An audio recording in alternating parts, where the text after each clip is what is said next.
Ustedes saben que nosotros tenemos también nuestros dogmáticos, los exportamos y además ellos estudian y se van a Alemania, se van a España. Pero yo conocí a uno de los más importantes en algún momento. Y cuando yo lo conocí, obviamente lo que yo quería conversar con él era respecto de su libro de negociación incompatible. Quería conversar qué pensaba él respecto de la autoría paralela, ¿no? ¿Cómo hacemos respecto de la aplicación de la teoría del delito clásica en la responsabilidad penal de personas jurídicas? Y pensé que íbamos a conversar de eso. Y en realidad me dijo, cállate, porque si estás sentado aquí conversando conmigo es porque me gusta que estás muy concentrado en los casos, porque te he visto, me dice, y tu fuerte, o por lo menos que eso demuestra en la audiencia, son los hechos y las pruebas. Eso es lo que siempre me decía él. No me la terminé de creer, pero él siempre me decía, los hechos y las pruebas. Y era increíble para mí, porque me lo decía un hombre estrictamente dogmático. Y con el tiempo descubrí junto a él, ya con una visión un poquito más clara, que efectivamente los hechos y las pruebas son los que determinan, en la gran mayoría de casos, no digo que en todos, pero en la gran mayoría de casos son los que determinan si tú terminas ganando o perdiendo un caso. Es así, ¿no? Si hiciéramos un análisis estadístico de en todos los casos que tenemos, cuántos se han ganado vía excepción de improcedencia de acción, se sorprenderían, ¿eh? Son muy pocos. Son muy pocos. ¿Saben por qué? Porque el fiscal tampoco es tonto.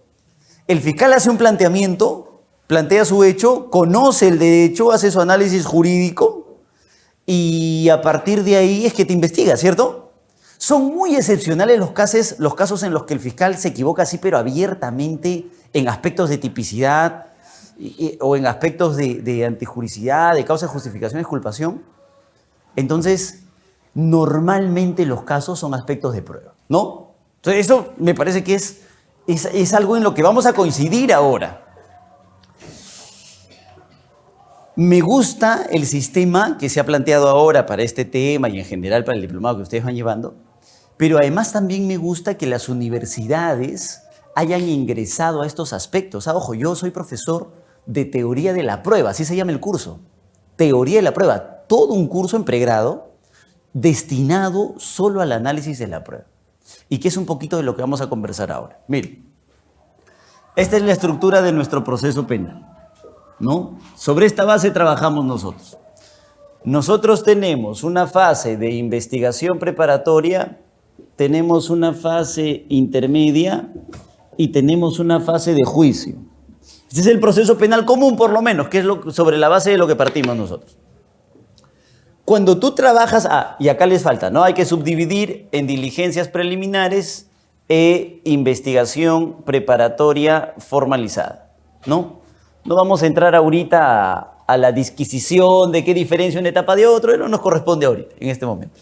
Pero la cosa es que ese es el proceso penal peruano, ¿de acuerdo?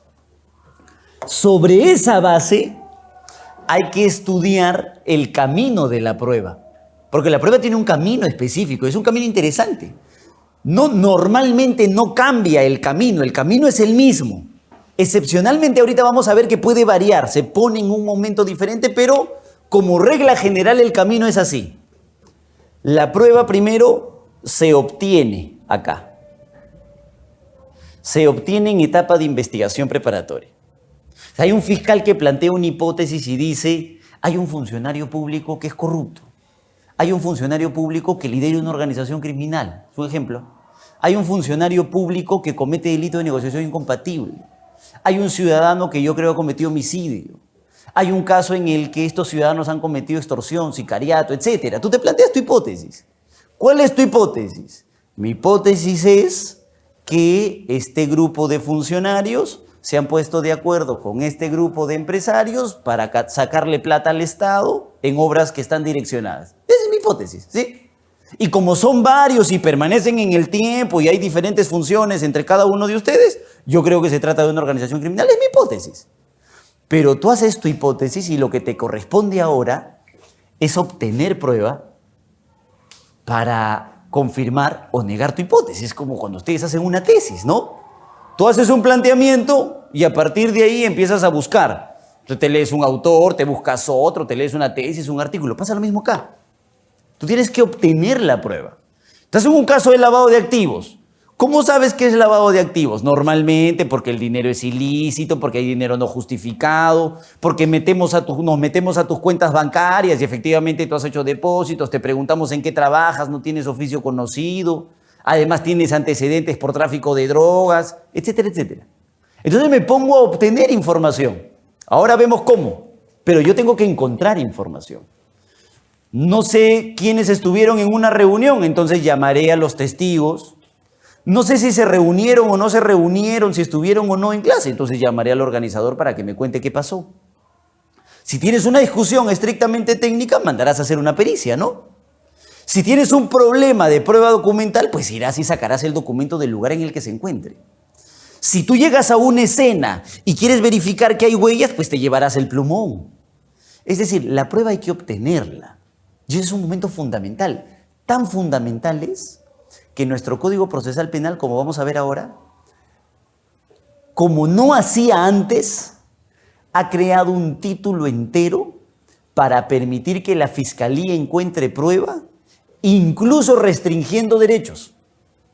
Todos tienen derechos. Y nuestro código ha dicho, no importa, podemos obtener prueba restringiendo los derechos de las personas. ¿No allanan acaso? Ustedes tienen derecho a la inviolabilidad del domicilio, ¿sí o no? Y te restringen un derecho para sacar información. Uy, nosotros tenemos derecho a que no escuchen, doctor, nuestras comunicaciones. Y las escuchan. Te chuponean jurídicamente válido, ¿cierto? Es más, se meten a tu conversa de WhatsApp. Yo he estado en diligencias donde deslacran el celular, ¿no? Sacan el celular, te dicen, señor, la clave no la voy a dar. Ah, no nos va a dar la clave. No, ya, policía, rómpelo para abrirlo. Y el efectivo policial agarra, saca y lo abre. Salvo los iPhone. Dato para ustedes. Los iPhones no los pueden abrir. No tienen la clave, no puede. ¿No? Es muy difícil, ¿eh? Por eso es una cuestión de seguridad, no es pana. Es una cuestión de seguridad. Y claro, abres, entras, verificas, sacan todos los mensajes de texto, sacan todos los contactos, sacan todas las fotografías. ¿Eso se puede hacer? En principio no deberían, pero nuestro código lo permite. Oigan, nadie debería saber de dónde vengo yo. ¿Dónde he estado ahorita? Es un tema muy caliente. Por eso me he demorado, perdónenme. Pero es posible que la Fiscalía me esté siguiendo. ¿Sí? Es decir, pueden hacerme videovigilancia. Y me sacan un informe, me ponen fotos de dónde he estado, que a las 7 estuvo acá, que a las 8 estuvo allá, luego se fue para acá, luego estuvo en diligencia acá, luego se fue a la reunión importante, luego vino Jeput y luego salió y volvió, etc. O sea, pueden restringirnos los derechos. O sea, a ese extremo hemos llegado, fíjense. Tenemos un capítulo entero, un título entero, respecto de la búsqueda de pruebas y la restricción de derechos. Ahora volvemos a este punto. Pero la cosa es que tú obtienes la prueba primero. Fíjense. Ya la encontraste. Ya hiciste toda tu investigación, tus preliminares, tus formalizadas. Tenemos determinadas restricciones para la obtención de prueba en determinado momento. Pero la cosa es que como etapa de investigación acá lo obtienes. ¿Estamos? Ya la encontraste, es decir, ya mandaste a hacer tu pericia, ya tienes los testigos, ya tienes los documentos, ya tienes la prueba material, ya recogiste todo lo que necesitabas. Acabas de decidir que efectivamente con todo lo que has encontrado, ustedes son funcionarios públicos que se han coludido con los empresarios y creo que todos ustedes forman parte de una organización criminal. Estoy convencido porque ya recogí toda la información. Como ya recogí toda la información a través de lo que he obtenido en la investigación, lo que tengo que hacer es llevarlos a juicio. Pero para llevarlos a juicio tengo que ofrecer la prueba, ¿no? Hay casos, entonces le pasa más a la defensa que a la fiscalía también le pasa, pero hay casos en los que tú tienes la prueba y la tienes en la carpeta, está ahí. La has obtenido legítimamente, adecuadamente, es muy productiva la prueba y no la ofreciste. Es tremendo error. Hace 3 semanas máximo, tuvimos una audiencia de control de acusación. ¿Qué había pasado? Que Fiscalía presenta su acusación y ofrece su prueba, ¿cierto? Contestamos, ofrecemos nuestra prueba y todo. Convocan audiencia y Fiscalía presenta un escrito adicional. Integración del requerimiento acusatorio, decía así. Y ofrece una prueba más, que se había olvidado. Era un fiscal diferente, incorpora una prueba. Entonces llegamos a la audiencia y decimos, esa prueba no puede ingresar. Sí, porque el fiscal ya acusó en su momento. Entonces tiene que salir. Y chau prueba. Y era un acta fundamental en el que se discutía si yo estaba o no en la escena. Este es un tema fundamental, solo que se habían olvidado. Le pasa a la defensa también, que tiene información acá, pero no lo ofrece por X razón. Entonces, no solamente se trata de obtener, sino también de ofrecerla. Y decirle a un juez, que es el juez de investigación, señor, esto es lo que he encontrado y esto es lo que quiero que pase a la siguiente etapa, al juicio, ¿cierto? Entonces, además de ofrecer la prueba con determinados requisitos y características, el juez debe resolver admitir la prueba también. Entonces, fíjense, hay 3 momentos diferentes hasta ahora. Primero lo obtienes, una vez obtenida la ofreces y una vez ofrecida el juez resuelve si admite o no admite lo que acabas de ofrecer. O sea, podría surgir esta regla. No todo lo que se obtiene se ofrece, sí o no.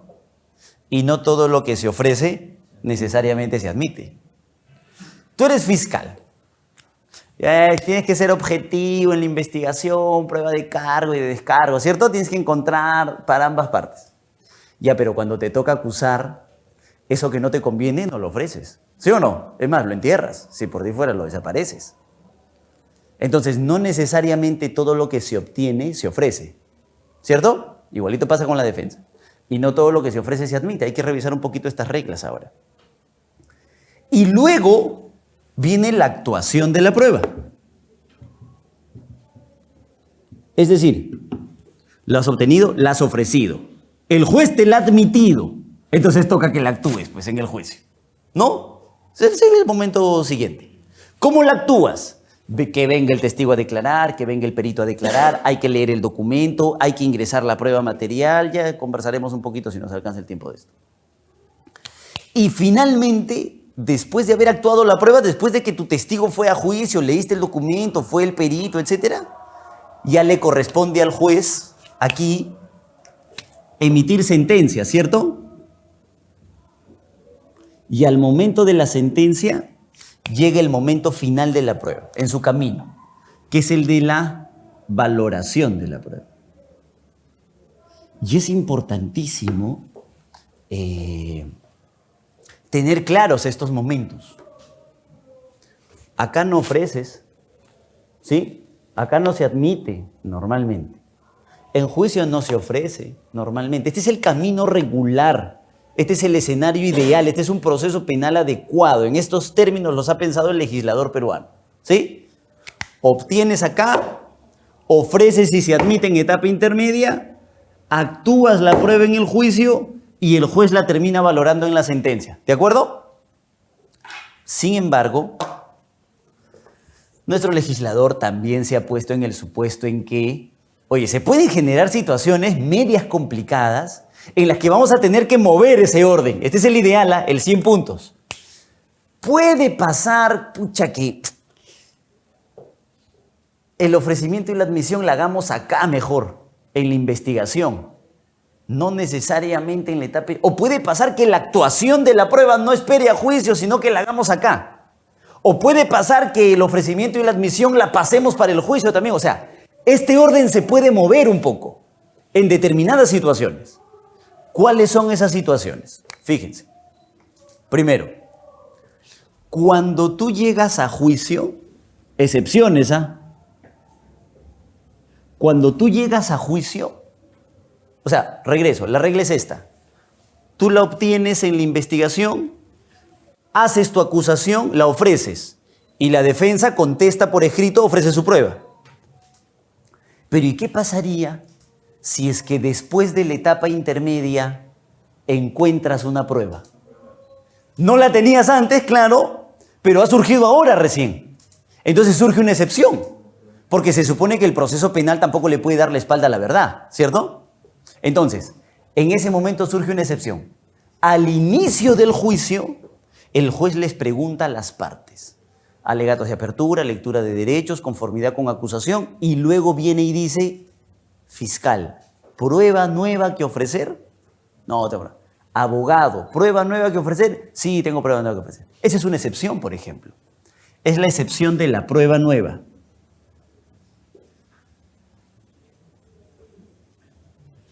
¿Por qué es una excepción? Porque el ofrecimiento de la prueba y la admisión de la prueba ya no se hacen en la etapa intermedia, sino que pasan a la etapa de juicio. ¿Se dan cuenta? Es una excepción. ¿En qué consiste la prueba nueva? Tiene dos supuestos específicos. Yo creo que ahora volvemos a profundizar un poco en estos temas, pero tiene dos supuestos específicos. Tú puedes ofrecer prueba nueva porque de verdad es nueva, es decir, prueba nueva propiamente dicha, es nueva, pues no estaba antes. Imagínense que ustedes están en un proceso de colusión, en el que supuestamente el particular no ha cumplido con el servicio y ustedes son los funcionarios cuestionados por no haber verificado que ellos hayan cumplido el servicio, ¿sí? Los contratan pues para hacer la grabación de una clase en la institución pública que ustedes tienen. Y la fiscalía dice, ellos no han cumplido. Y ustedes por salvarse dicen, no, efectivamente no han cumplido, pero los vamos a sancionar. Y entran en una discusión. Ellos van en arbitraje, ¿cierto? El fiscal los acusa porque ustedes supuestamente se han coludido.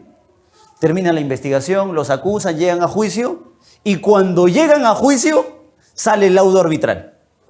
Sale un laudo que dice, ellos se han cumplido. ¿Eso es una prueba nueva o no? Acaba de aparecer recién.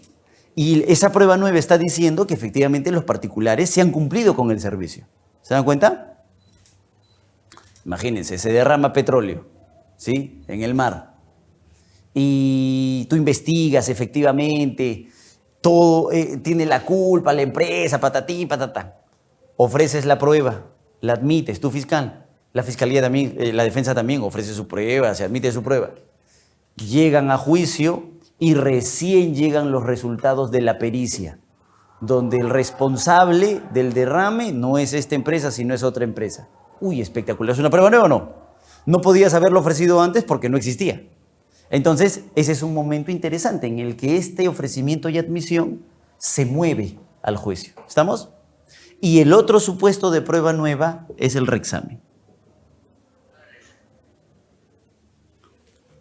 Es decir, tú estás en la etapa intermedia, ofreces tu prueba, pero el juez, te toca un juez pues que dicta acá, ¿no? Y no te la admite, ¿no?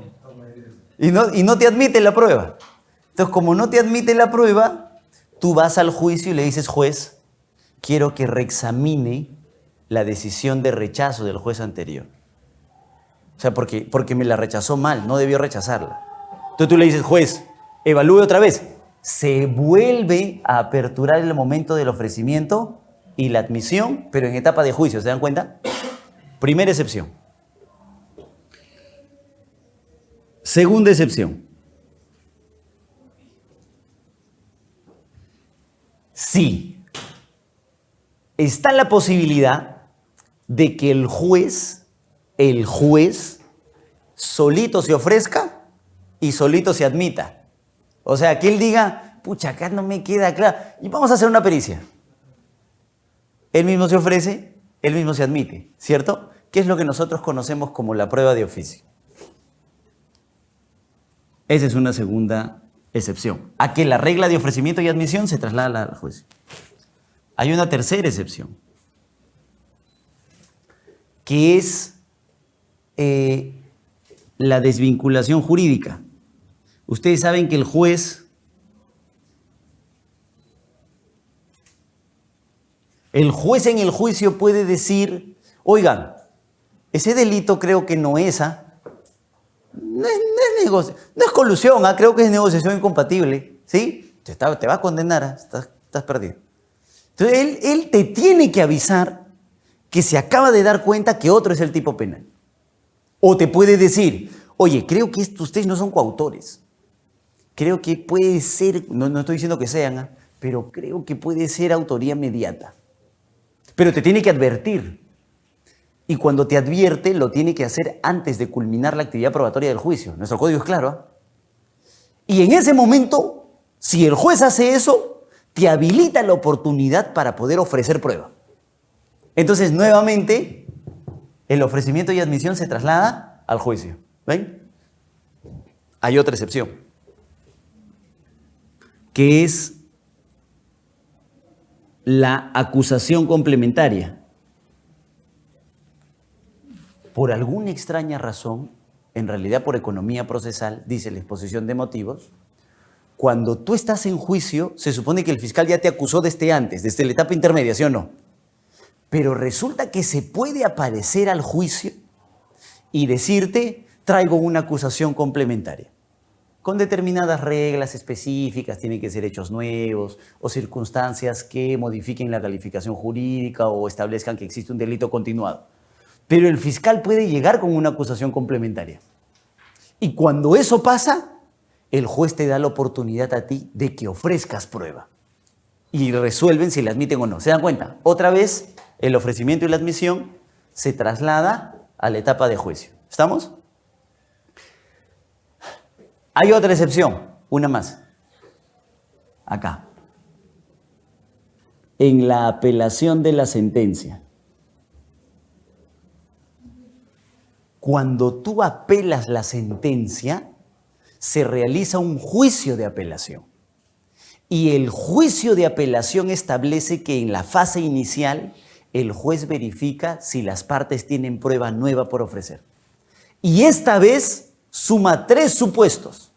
Dice, puede ser prueba nueva propiamente dicha, puede ser el supuesto de reexamen de prueba inadmitida, tal cual pasa en el juicio de primera instancia, pero esta vez también puede ser prueba admitida, pero no actuada.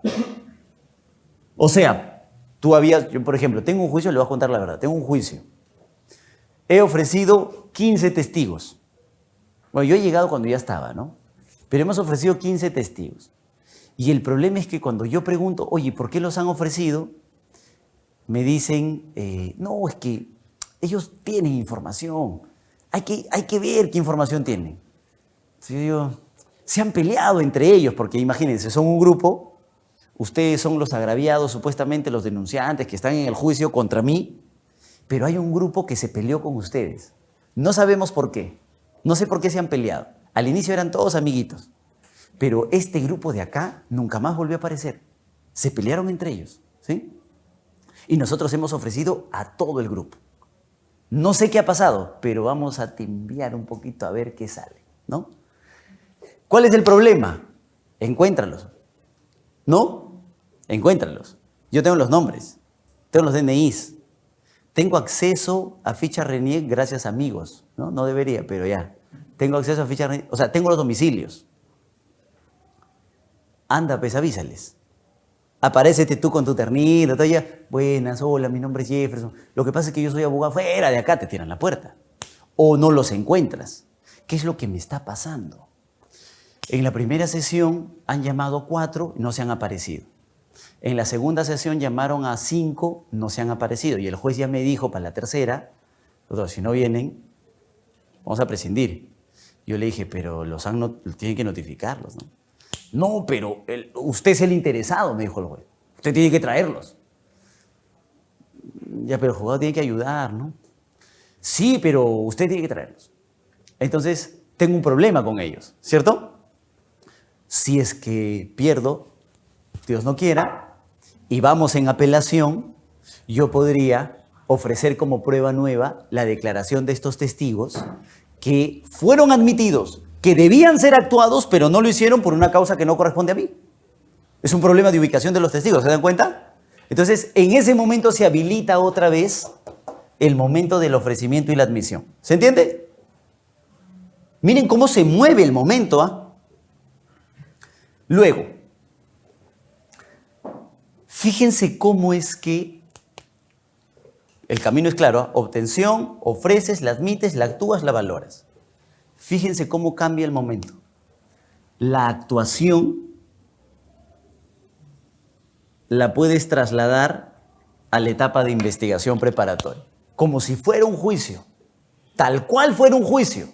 Ya no te esperas hasta el final, sino que la haces acá, que es la excepción de la prueba anticipada.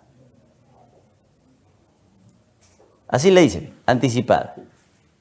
En vez de esperar a su actuación en el juicio, la actúas en la etapa de investigación. Tal cual las reglas del juicio. Ahora volvemos al escenario de cada uno de estos momentos. Pero fíjense cómo se mueve. Es posible que este camino de la prueba termine en escenarios diferentes. ¿Estamos? Y también es posible que la valoración de la prueba no solamente se haga al momento de la sentencia, sino que también se mueva a dos momentos: a la etapa de investigación preparatoria o a la etapa intermedia. ¿Cómo? Tú tienes acá tus... En la etapa de investigación preparatoria, por ejemplo, tu excepción sería en la adopción de medidas de coerción.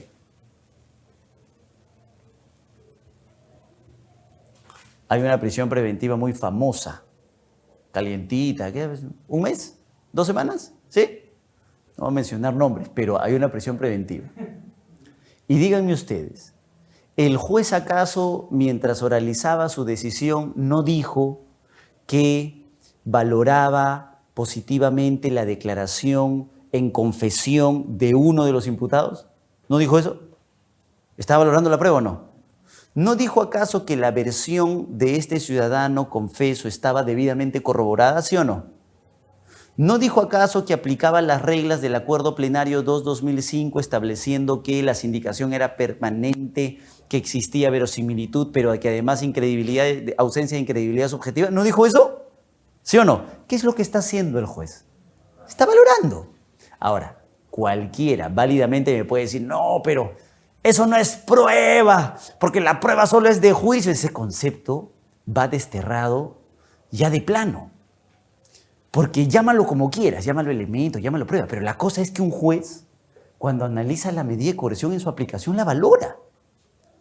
Y peor, mátate de la risa. La Corte Suprema dijo que para adoptar determinadas medidas de coerción, pónganse en el ejemplo de la prisión preventiva, tu nivel de sospecha en la valoración de los elementos es mucho mayor al que la acusación, es casi condena. O sea que el juez sí valora, y valora en la etapa de investigación. Lo acaba de hacer, ¿sí o no? Se ha movido el escenario. La valoración no solamente es con la sentencia. ¿Cómo es que esta valoración se mueve a la etapa intermedia? La excepción estaría, por ejemplo, en el pedido de sobreseimiento. ¿Tiene un código por ahí? Estimado doctor, ¿se puede ir al 344, inciso 2? Ayúdeme, por favor. Procesal penal, mi doctor. 344, inciso 2.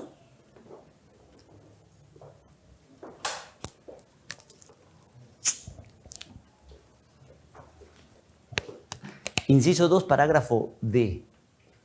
Es el único artículo que me sé, dicho sea de paso. Yo no me acuerdo de los artículos. A ver, doctor. Por favor.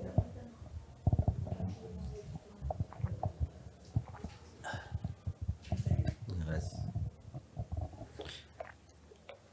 Disculpe, doctor. Tranquilo, doctor, tranquilo.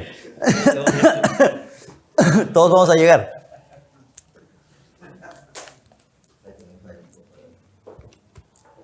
Y ahora sí. No existe razonablemente la posibilidad de incorporar nuevos datos a la investigación y no haya elementos de convicción suficientes para solicitar fundadamente el enjuiciamiento del imputado. Esa es una causal de sobreseimiento, ¿sí o no, doctor? ¿Estoy equivocado? Sí. Causales de sobreseimiento reguladas en el 344, inciso 2, aplicables a la etapa intermedia del proceso penal. Y lo que el doctor acaba de decir, doctor, corríjame si me equivoco, pero las palabras exactas son elementos de convicción insuficientes o no sean suficientes, dice, ¿no? Suficiente, doctor. Que no sean suficientes, No dice. haya elementos de convicción suficientes. No, elementos de convicción no suficientes. Ya. ¿Y cómo sabes tú cuándo un elemento de convicción es suficiente o no es suficiente? Tienes que valorarlo, pues. ¿Sí o no?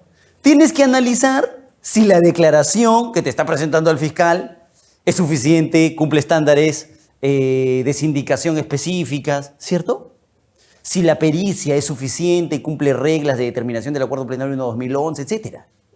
¿Se dan cuenta? O sea, lo que les quiero decir es que el juez no solamente valora con la sentencia, valora en otros momentos específicos, lo hace en la investigación preparatoria, lo hace en la etapa intermedia. Entonces, este es el esquema. Con el doctor. Doctor, pero disculpe. Dale. Yendo a esa temática, pero ahí sería un peligro también, porque fíjese, si nos ponemos a analizarlo, ¿Ya? sin seguir la sistemática, en la etapa de investigación preparatoria, el mismo juez valora la prueba, ¿no es cierto? Sí. Ya, y el mismo juez de investigación preparatoria es la etapa intermedia. Sí. Entonces, por ahí va mi punto de vista. Ese juez, muy difícil, si ya valoró esa prueba, que sobresea en la etapa intermedia. Estoy totalmente de acuerdo, doctor. Ya. Ahora, es totalmente válida esa observación, ¿ah? Porque lo que el doctor nos está diciendo es lo siguiente.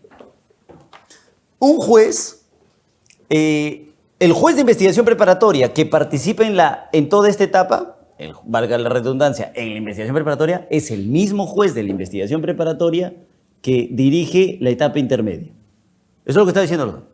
Eso además es correcto. A este juez, un fiscal viene y le dice prisión preventiva para el investigado. Entonces el juez valora la prueba en ese momento y dice, check, sí va la prisión preventiva. Es decir, sí existen suficientes elementos graves y fundados, como dice el código, porque yo los acabo de valorar. El investigado preso, el fiscal acusa y la defensa ingenua pide el sobreseimiento por la inexistencia de elementos de convicción suficientes, ¿no? Acá. Entonces lo que el doctor nos está diciendo es, pero si acá ha valorado positivamente, entonces aquí lo hará igual, ¿cierto? En la practicidad, en nuestro trabajo diario, es cierto, vas muerto, ¿sí? Vas muerto. En la teoría, en el papel, lo que cualquiera le diría es, no, pero son estándares diferentes, ¿no? Un estándar de valoración es el que se hace en la investigación, otro estándar de valoración es el que se hace en la etapa intermedia, porque recordarán ustedes que nuestra Corte Suprema, vía sentencia plenaria 1/2017, dijo, acá se empieza y acá se termina, o sea, vas de menos a más. Dijo Corte, vas poquito, poquito, poquito. Acá, por ejemplo, acá arrancas simple, ¿no? Una sospecha así simple, nomás. Aquí en la etapa intermedia, acá al momento de formalizar tienes una sospecha de tipo reveladora, ¿no? Acá en la etapa intermedia se llama suficiente. Entonces, lo que cualquiera le diría en teoría es, no es lo mismo. Acá el juez dijo simple nomás, o sea, acá dijo probablemente solo reveladora, acá analizará otro tipo de sospecha, que es suficiente. Pero lo cierto y lo concreto es que un juez que ya valoró positivamente una audiencia de prisión, es muy complicado declarar un sobreseimiento, porque además estaría reconociendo que ha mandado presa a una persona, claro, innecesariamente en un caso donde no hay elementos. O sea, sería muy grave. Entonces, yo creo que ese es un planteamiento, doctor, que tenemos que analizar bien para ver si es que vale la pena una modificación legislativa donde digamos, el juez de la investigación debe ser uno y el juez de la etapa intermedia debe ser otro. No, puede ser un planteamiento que en algún momento se ha pensado, doctor, le cuento. Pero ¿cuáles eran los contras? Que nuestros procesos penales se pueden llenar de pronunciamientos contradictorios. O sea, claro. Por ejemplo, hay una sala, no voy a decir dónde, pero esta sala tiene un detalle. Y tienen un pronunciamiento, no solo, tienen 20 pronunciamientos igualitos todos, ¿ah? Yo lo he publicado en redes por ahí, sin seguir en el Spotify. Pero ¿qué pasaba? que la sala decía, en una audiencia de prisión, no se debe revisar el primer presupuesto. Palabrita. O sea, graves y fundados elementos de convicción no se debe revisar. Se debe dar por descontado que existen. Ojo, lo decía la sala del Callao, ¿ya? Para ser sincero. Sí, de frente. No sé si es la primera, la segunda, no sé. Pero la sala decía que el primer requisito de la prisión no se debe analizar. ¿Por qué? Porque el fiscal ya formalizó. Y si el fiscal ya formalizó es porque tiene elementos.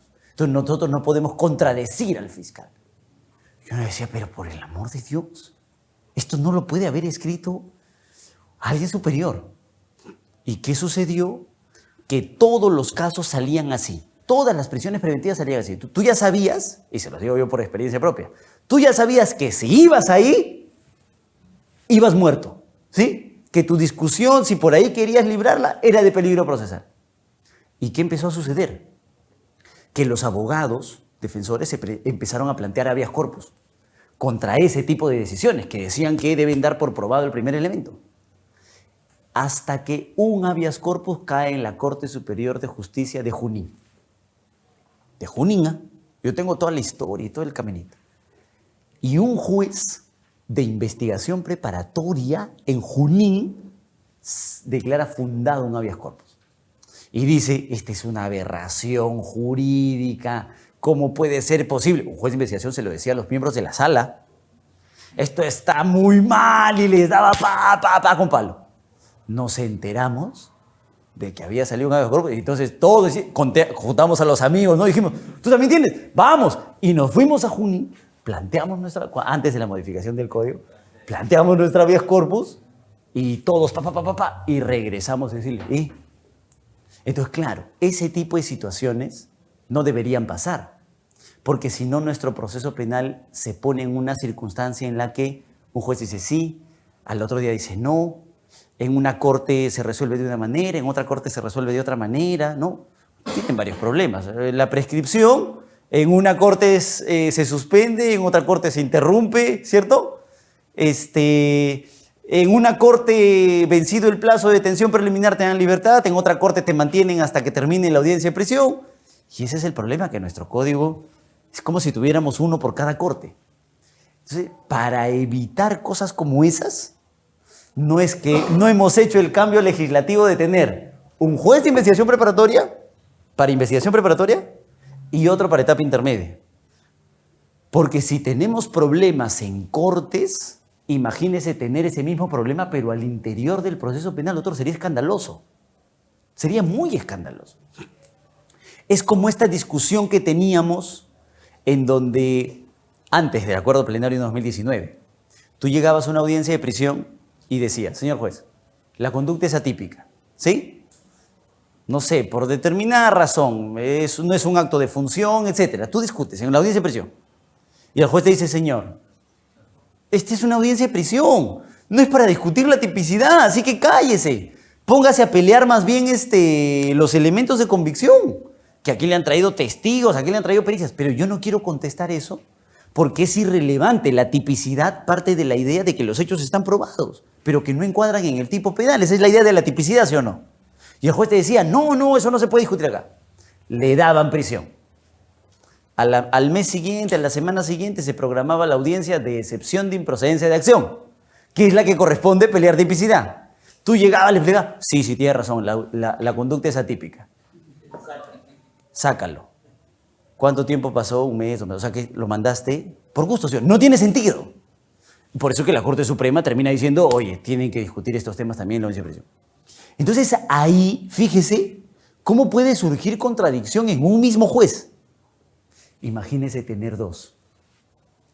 Uno en investigación, que sea medio inquisitivo, y te toca un garantista en la etapa intermedia después de 3 años de prisión preventiva.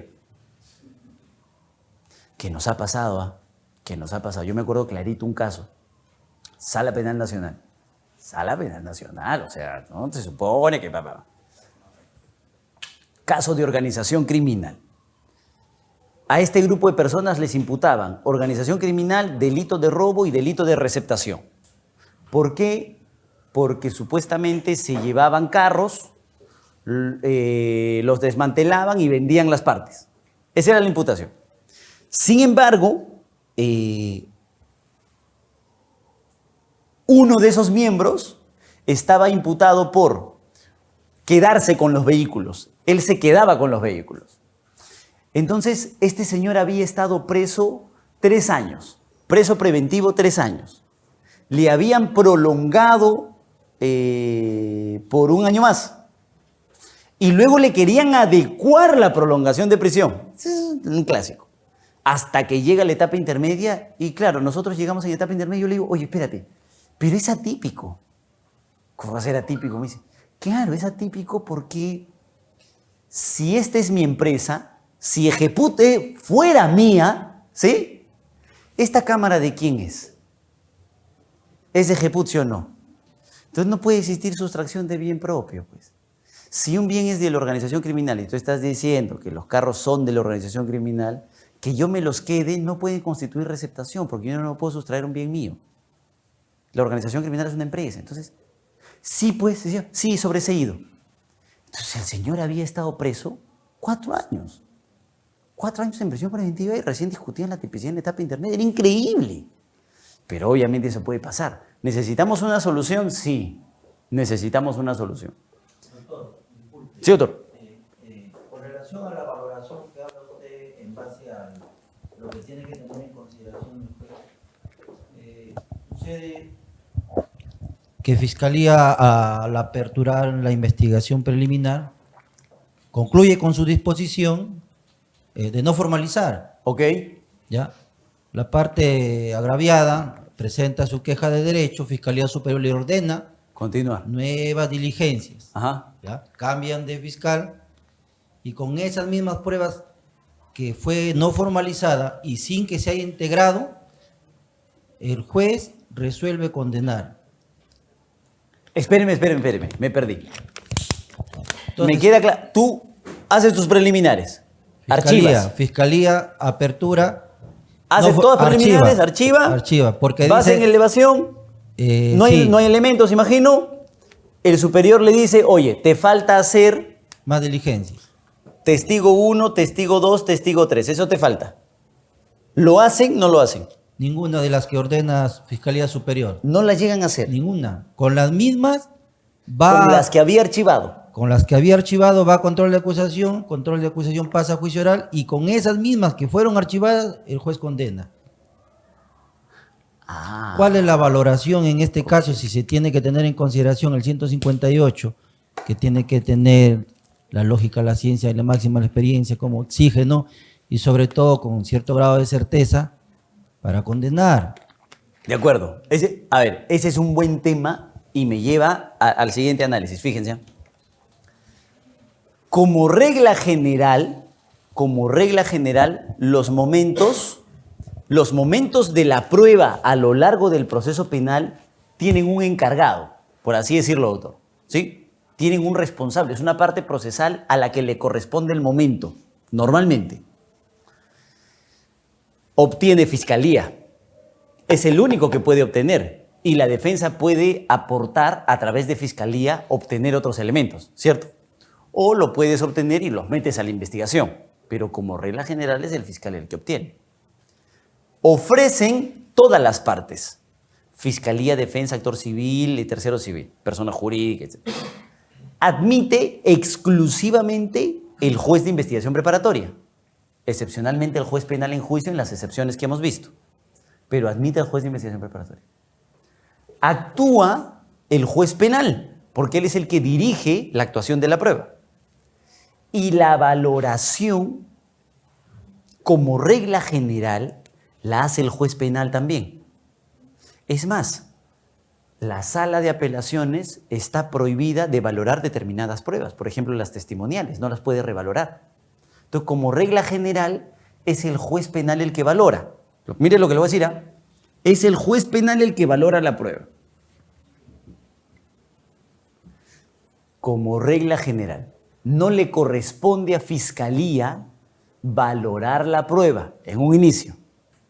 Sin embargo, existen momentos en los que el fiscal sí valora, pero valora para sí, valora para tomar sus propias decisiones, valora para decir, ¿debo formalizar o no debo formalizar? Él, para sí. ¿Debo acusar o no debo acusar? Para sí valora. Cuando lo hace, toma una decisión. Esa decisión, mira, está hablando de una valoración interna del fiscal. Él normalmente se pone supuestamente a estudiar si cumples los requisitos, acuerdo plenario, indicación en caso de testigos. Peritos, ha explicado su método, tiene un desarrollo científico, la conclusión es coherente con el contenido. Él valora, solito. Y dice sí. Normalmente toma una decisión. Esa decisión es archivo, formalización, acusación, sobreseimiento. Son las únicas que tiene. Sin embargo, esa decisión es controlada, doctor. Es controlada por las partes y es controlada judicialmente. O sea que tú puedes equivocarte en la valoración, no hay problema. Y tu decisión la van a cuestionar. ¿Cómo la cuestionas? Por ejemplo, tú decides formalizar la investigación preparatoria. Yo deduzco una excepción de improcedencia de acción. ¿Estoy cuestionando tu decisión, sí o no? Claro. Tú decides acusar y un juez decide absolver. Esto quiere decir que tu decisión fue controlada judicialmente. Tú decides acusar y un juez decide condenar sobre la base de tu acusación. Entonces quiere decir que la decisión que tomaste está bien. Lo que quiero explicar es que, como regla general, la valoración corresponde al juez penal. Excepcionalmente la hace el fiscal, pero la hace para la interna. Entonces, es muy difícil llegar a juicio y decir esto. Señor juez, estos elementos que le ha traído el fiscal ahorita fueron los que sirvieron para archivar. Y ahora está tomando una decisión equivocada. Está tomando la decisión de acusar. El juez le dirá, pero es que es un aspecto de valoración interna del fiscal. Él, si gusta, puede archivar en un momento bien, mal, y si luego, si gusta, puede acusar con lo mismo. Lo que nos corresponde ahorita es el tercer momento de decidir que las partes controlen y que el juez resuelva si esa decisión está bien tomada o no. ¿Se da cuenta? Entonces, es muy difícil en ese caso, porque ya correspondería a su labor demostrar que justamente el fiscal se equivocó con esa base, pues no debió usar esa base, debió mantenerse en su posición de archivo. Por eso es que en ese aspecto de valoración, y pasa mucho que normalmente por una cuestión de presión, el superior prácticamente le ha dicho, oye, tú acusas porque acusas, ¿cierto? Y él dijo, ya, pues bueno, acuso, y le ligó y condenaron. Entonces, pero es más un control de las partes y un control judicial. ¿Sí, doctor? Sí, doctor, disculpe, para complementar. Sí, claro. En la decisión también que toma el mismo juez, pasó un caso que tomó la decisión de una resolución inmotivada. Y este juez que presenta una resolución inmotivada a través de una demanda de acción de amparo fue sancionado este juez por la Junta Nacional de Justicia. ¿Por esa decisión? Por otro caso similar. Bueno, ¿ya? En este caso, entonces, la corrección que le hace el fiscal, a él también lo corrigen, ¿no? Claro, claro. Bueno, y ya respecto de la decisión del juez de valoración, ahí sí ya nosotros entramos a temas de impugnación, ¿no? Ahí tenemos ya nuestra apelación, etc. Con limitaciones, por supuesto, con muchas limitaciones. Una sala superior, cuando conoce una apelación, no puede revalorar la prueba testimonial, doctor. Por ejemplo, está prohibido. Está prohibido. Lo que puede valorar es prueba documental, pero prueba testimonial no. Y la Corte Suprema, como ustedes bien saben, está prohibida de valorar prueba. No puede valorar prueba. No es una instancia de valoración. Entonces, el único momento de la valoración es esta, la primera instancia a cargo del juez penal. ¿De acuerdo? Ok. Entonces, sobre esta base trabajemos. Vamos a ver hasta dónde llegamos. Arranquemos acá. ¿Sí?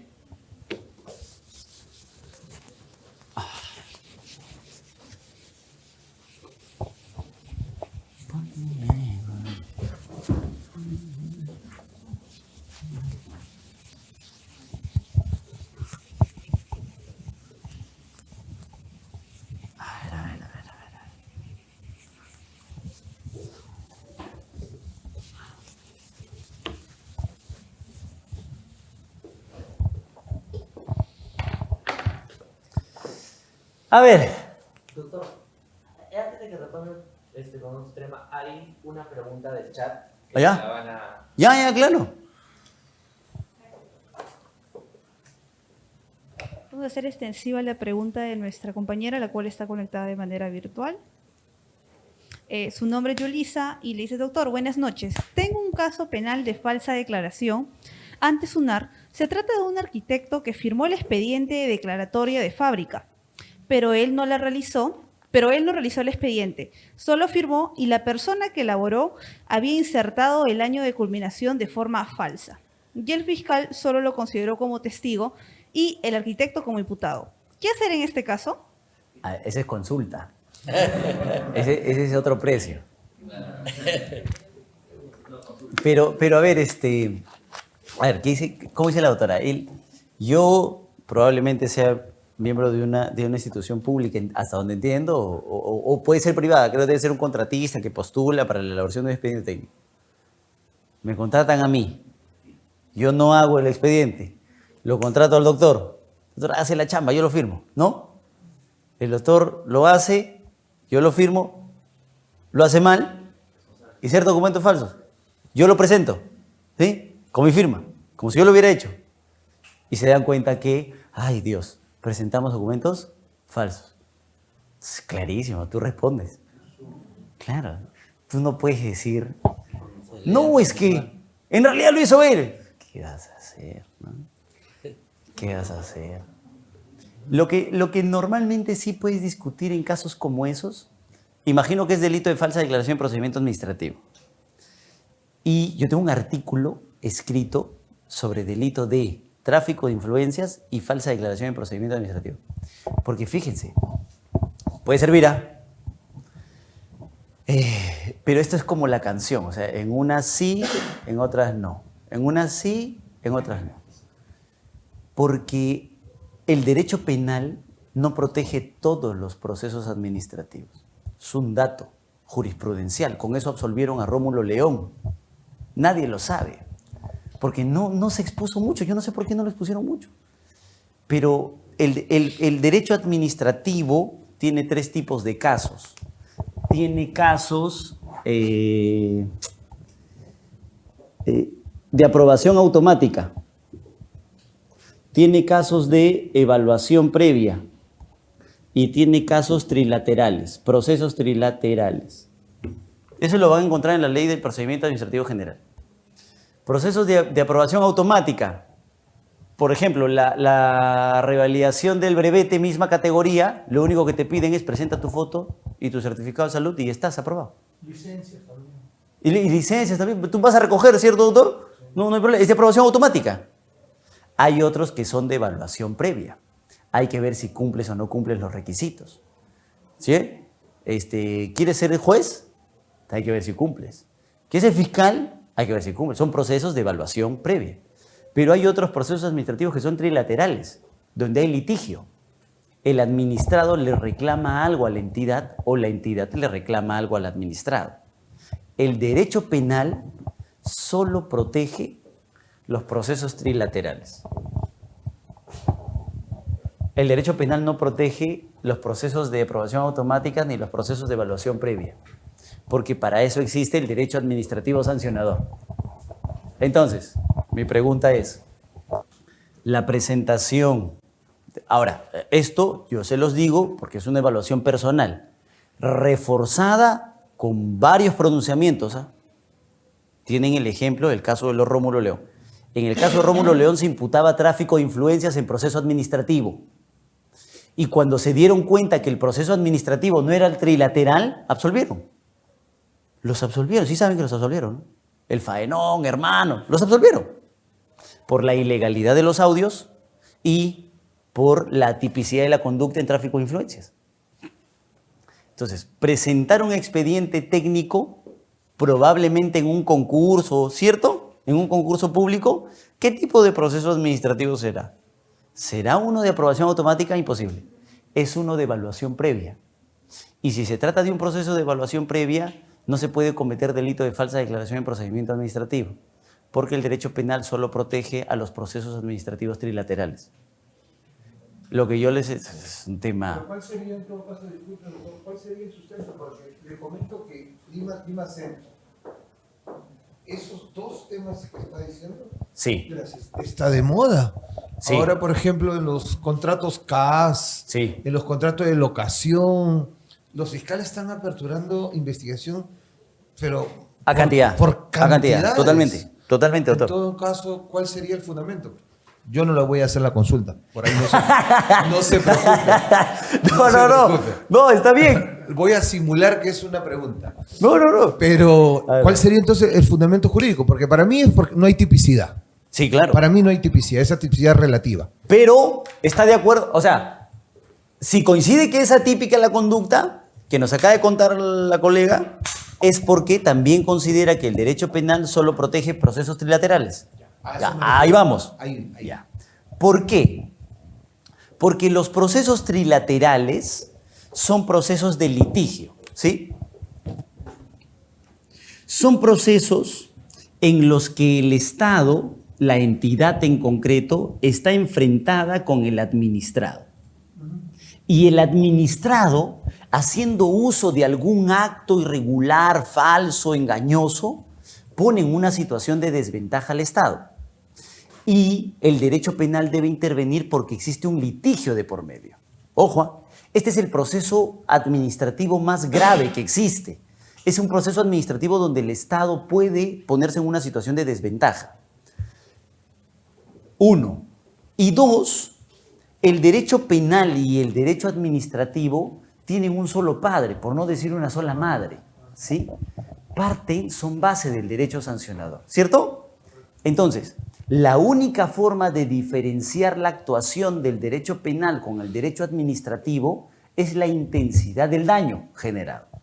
En algunos casos, cuando el daño es mínimo, es el derecho administrativo sancionador el que tiene que ingresar a tallar.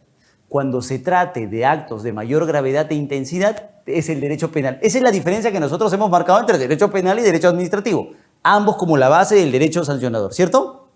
Entonces, si uno establece que ambos procesos iniciales jurisprudencialmente a nivel administrativo son de mínima lesividad, entonces estos corresponden al derecho administrativo. Si administrativamente desarrollado este proceso trilateral es de mediana o máxima lesividad, entonces es el derecho penal el que corresponde ingresar a este aspecto. Ojo, no lo digo yo, ¿ah? Es más, ni que fuera genio. Esto ya lo encontré hecho, doctor. ¿Sí? Lo he encontrado hecho en más de un pronunciamiento. Pero ¿qué pasa?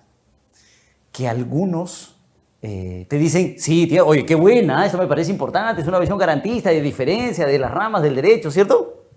Y algunos otros dicen, eso no es en el código. Es que claro, el que lee el código dice, ahí dice proceso administrativo, no dice cuál, ¿cierto? Entonces, algunos dicen, no, esto no va. Chao. Les voy a contar otra. ¿Se acuerdan ustedes del congresista? Doctor, ¿usted se acuerda del congresista Comepollo? ¿Cómo se llama este? Yo siempre lo ponía de ejemplo y se me ha ido. ¿O no? No, tenemos para escoger. Pero, ¿qué había pasado? ¿Cuál era el hecho? Que el hombre comía pollo que daba miedo y traía boletas de gastos al Congreso. He comido 30 pollos, 40 pollos, 50 pollos, y el Congreso le daba la plata por haber comido los pollos. Incluye gaseosos y todo. Entonces él mensual se sacaba pues 1.000, 2.000, 3.000, solo por comer pollo. Su caso, doctora, Anaya, el gran Anaya, efectivamente, el caso del congresista Anaya. Y si ustedes revisan la resolución que declara el archivo, dice que este no es un proceso trilateral y por lo tanto no es protegido por el derecho penal. No puede tratarse de una falsa declaración en procedimiento administrativo. No me peguen a mí, yo soy el mensajero, ¿sí? El mensaje está ahí. Revísense, como les digo, el caso del señor Rómulo León y Alberto Kipper. confirmado además por el propio Tribunal Constitucional, ¿ah? Que el derecho penal no protege todos los procesos administrativos, solo protege los trilaterales, sino que son pronunciamientos que están bien escondidos. Y en un juzgado así normal, cualquiera te podría decir, no, pero esos son políticos, y no se vinculan a la argumentación. Pero de que existe, existe, ¿sí? Sí, claro, o sea, de que existe, existe. Ahora, yo les voy a ser sincero. Yo escribí un artículo hace tiempo sobre este tema. Y un amigo un día me llama y me dice, oye, tú tenías un par de resoluciones sobre este tema. Tengo un caso, me dice, acá en Lima Centro. En Lima Centro. Fíjese, doctora. Ah, sí, le digo, le mando el artículo. Me llama a los 2 meses y me dice, hermano, te debo 3 cervezas y un almuerzo. Y me manda la resolución de la audiencia de imputación de cargos, porque era un caso con el antiguo, cuando todavía no llegaba acá este nuevo código. Me manda la resolución, esa la tengo, pero en un cuadro, donde la juez declara no aperturar instrucción y cita mi artículo, como dice Jefferson. Esa la tengo en mi casa, así, en un cuadrito. Algunos sí, porque yo también me he ido a otros juzgados y he dicho, doctor, se fuera de acá, continuamos. Solo se las cuento como una doctora, ¿no? Nos debe la consulta, porque se la cuento como un dato adicional, porque si te vas a poner a discutir una cuestión probatoria que no la hice yo, la hice el otro, es un tema bastante complicado. Doctora.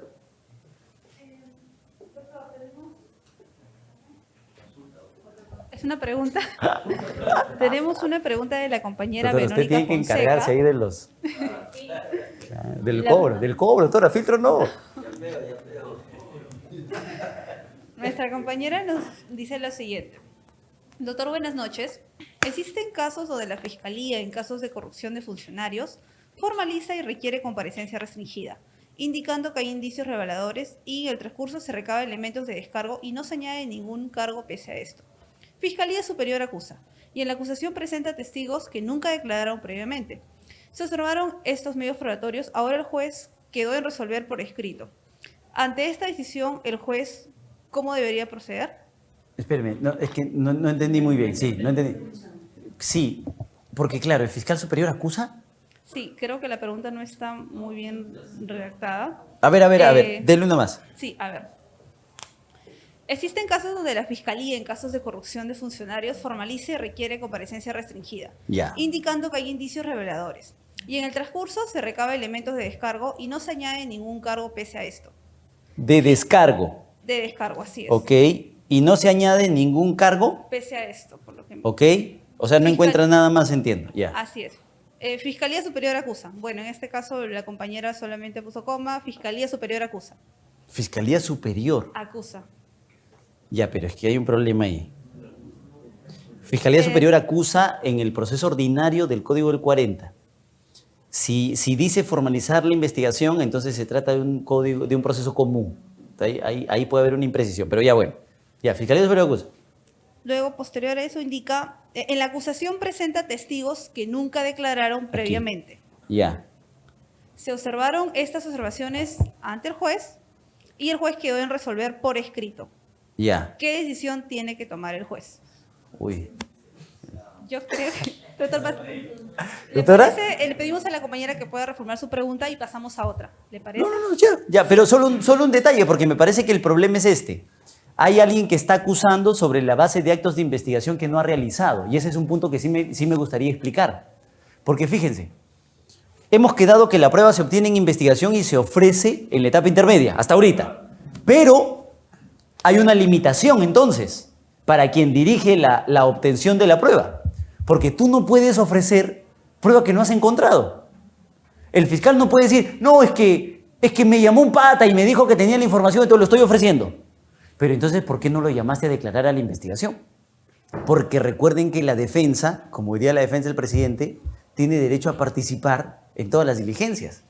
Entonces el fiscal no te puede sacar conejos, así, decir, oye, acá está, y acusarte sobre la base de pruebas que no encontró en la investigación. Porque si no, estaría irrespetando tu derecho a la defensa. Ahí hay un problema, ¿cierto? Ya, pero ¿y si fuera al revés? Hasta ahí estamos de acuerdo, yo creo que no tenemos discusión. ¿Y si fuera al revés? Yo soy abogado defensor y nunca llamé a un testigo, que me ayuda a mí en mi teoría del caso. Nunca fue a la investigación, el fiscal me acusa y cuando contesto la acusación, ofrezco la declaración de ese testigo. El fiscal podría decirnos, no, pero nunca lo ofreciste en la investigación, por lo tanto, no puedes llevarlo a juicio. Ahí la cosa cambia, porque yo no tengo la obligación de llamar al fiscal cuando voy a interrogar a mis propios testigos o cuando encuentro un testigo. Que yo lo lleve a la investigación para que el fiscal sepa, se convenza de que no debe acusar es otra cosa.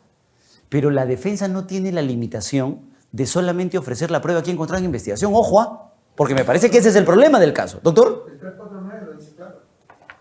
Cierto. Inclusive en el caso de la prueba documental dice, donde se encuentre tú nos avisas y vamos y la recogemos. ¿Cierto? Ojo con ese detalle, porque hay lugares, doctor, donde nos ponen la limitación y nos dicen, no, solo puedes ofrecer prueba encontrada en la etapa de investigación y ese es un grave error, ¿cierto? Lo pongo en la mesa por la pregunta, porque me parece que el problema es que habían acusado con declaraciones no obtenidas en la investigación. La fiscalía no puede, la defensa sí. No es que yo sea abogado, pero es finalmente lo que corresponde. Ahora sí, doctora. Gracias, doctor. La siguiente pregunta es de nuestro compañero Rafael. Doctor, buenas noches. En el caso que la defensa técnica no presentó escrito de oposición a la acusación fiscal, ¿es posible que en la audiencia de control de acusación la nueva defensa técnica pueda presentar prueba? Ese es un caso clásico, ¿sí? Pasa todos los días, tenemos muchos problemas. Sí, muy complicado. Ahora, como decía ahora, a veces sí, a veces no, pero tú puedes llegar a una audiencia de control y decirle, juez, el derecho de defensa o la preclusión. Fuera de acá, ¿sí? Normalmente es así, te dice, no, 10 días son 10 días, ¿no? ¿Para dónde puedes patear esa solución? Yo recuerdo haber dado una conferencia hace años en Ayacucho. En Ayacucho fue. Y yo intentaba explicar que en tu estrategia de litigio lo que tienes que hacer es guardarte o para prueba nueva o para prueba de oficio. Son tus únicas salidas. No puedes hacer nada más. O viene un testigo. Imagínense esto, que nos ha pasado ahora último. No has mandado a hacer pericia contable. Por ejemplo, en un caso de lavado era increíble, no habían mandado a hacer pericia contable, por el amor de Dios. Y solo teníamos la pericia de oficio que nos daba con palo, que desbalance patrimonial, y obviamente iniciaba con saldo cero, es como si tú hubieras nacido ayer. Cuando te analizan económicamente o contablemente, hoy día tienes algo, pues algo vale tu zapato, tu terno, ¿no? No puedes arrancar con saldo inicial cero. Porque si arrancas con saldo inicial cero, siempre me va a salir un desbalance. Porque te estás volando cuántos años de trabajo anterior. Entonces no teníamos un peritaje y cuando va el perito, tú le das duro y le dices cuáles son las reglas, cómo debe estructurar, cómo se analiza la documentación, qué implica una declaración jurada, por qué no has analizado esta PDT, etc. Cuando llegue el acusado le preguntas y le dices, pero tú tienes la prueba, ¿tienes las boletas? Sí. ¿Tienes las facturas? Sí. ¿No las declaraste? No. ¿Tienes tu declaración anual? Sí. ¿Has revisado el monto? Sí. ¿Es de pérdida de ganancia? Es de ganancia. ¿Cuánto es de ganancia? 2 millones. Dios. Entonces, si tú generas esa duda, ya le puedes decir al juez, a ver, juez, hay un problema. Parece que del juicio ha quedado claro algo. Que el perito se ha pronunciado sin revisar toda la información. Y el señor acaba de declarar que tiene información. ¿No le parece adecuado que alguien tiene que procesar esa información? Te equivocaste, se te pasó, no ofreciste prueba. Buenas noches, doctora, ¿cómo está?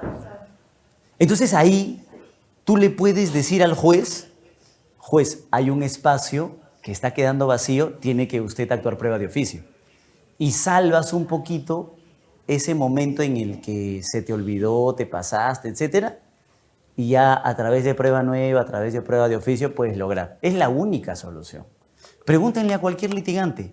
Es la única. Después, en etapa intermedia no te van a aceptar nunca que después de los 10 días ofrezcas tu prueba. Eso está pésimo, ¿no? Hay que tener mucho cuidado con eso de los 10 días. ¿Otra más, doctora? Ok. Ok. hacemos un descansito para tomar café, ¿sí? Visto el panorama general en el temario que estamos programados y que tenemos además, hay un primer tema sobre el que tenemos que trabajar. Y es un tema que se pone de moda en estos tiempos tan complicados. Primer punto, miren. 1. Han pagado para venir al diplomado, ¿sí o no? O sí, becados. Han pagado, ¿sí o no?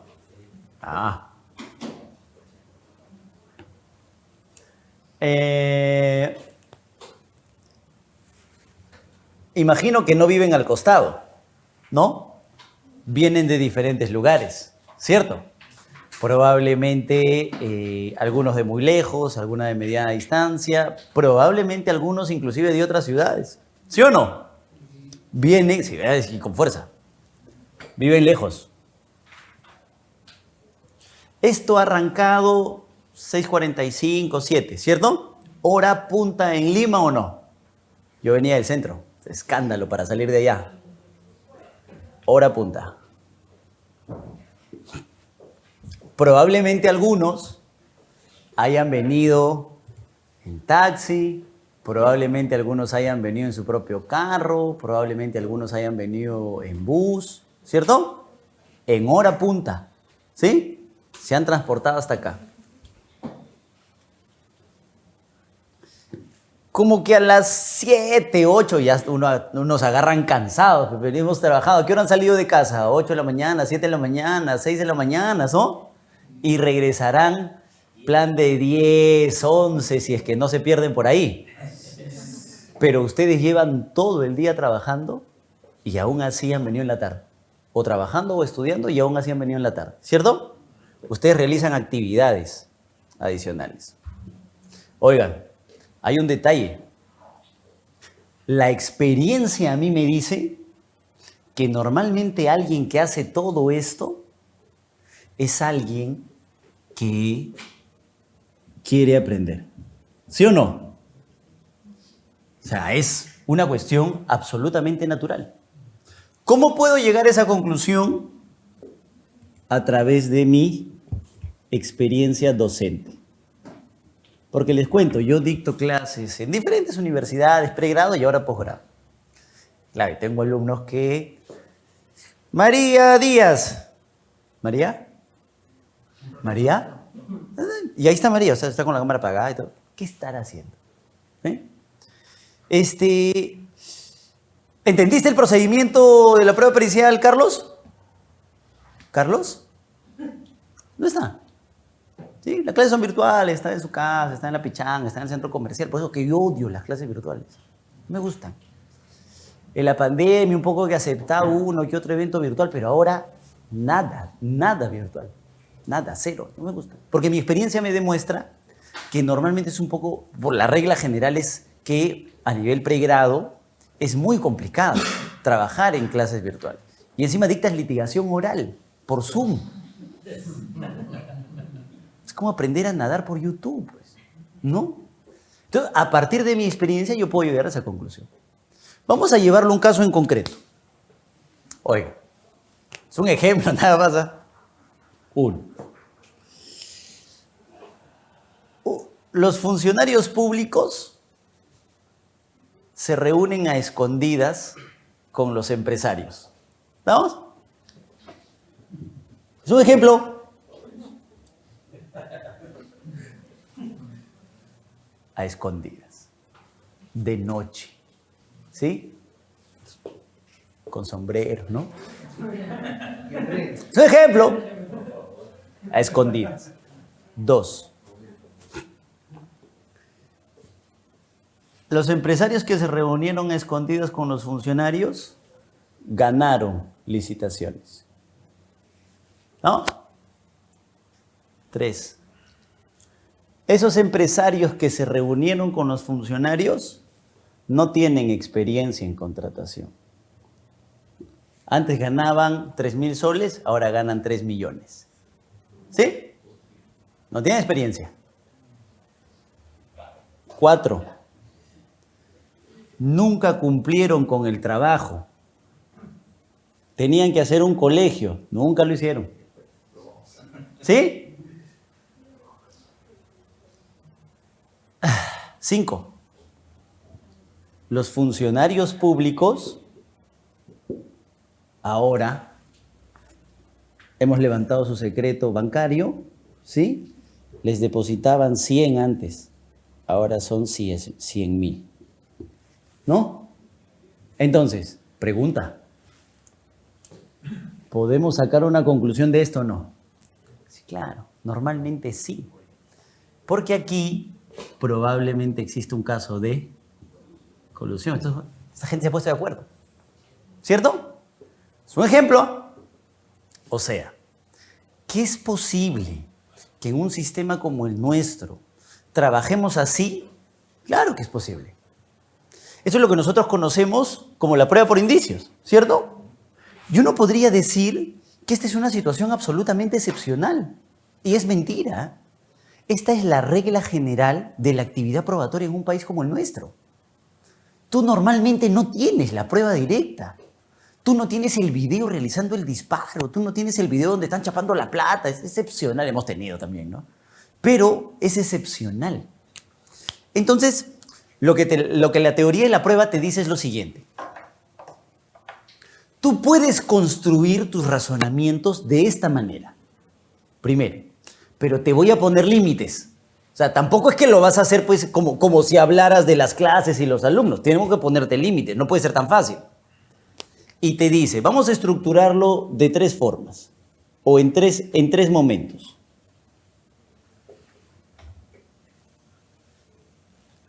Hay un primer momento en el que tú debes partir de algunas bases, ¿sí o no? De hechos base. Entonces, lo primero que necesitas comprobar, porque si tú no tienes hechos base, no tienes nada. ¿De dónde vas a arrancar? ¿Cómo vas a hacer tu razonamiento? Necesitas hechos, diferentes hechos. Estos hechos, primero, tienen que ser plurales.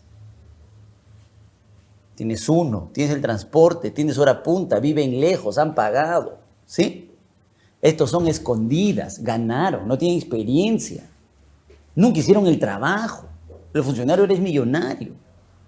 Entonces, tú necesitas hechos plurales primero.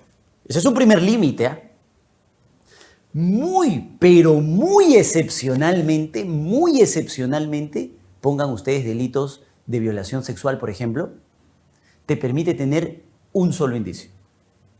¿Uno solo bastaría? Sí, pero muy excepcional.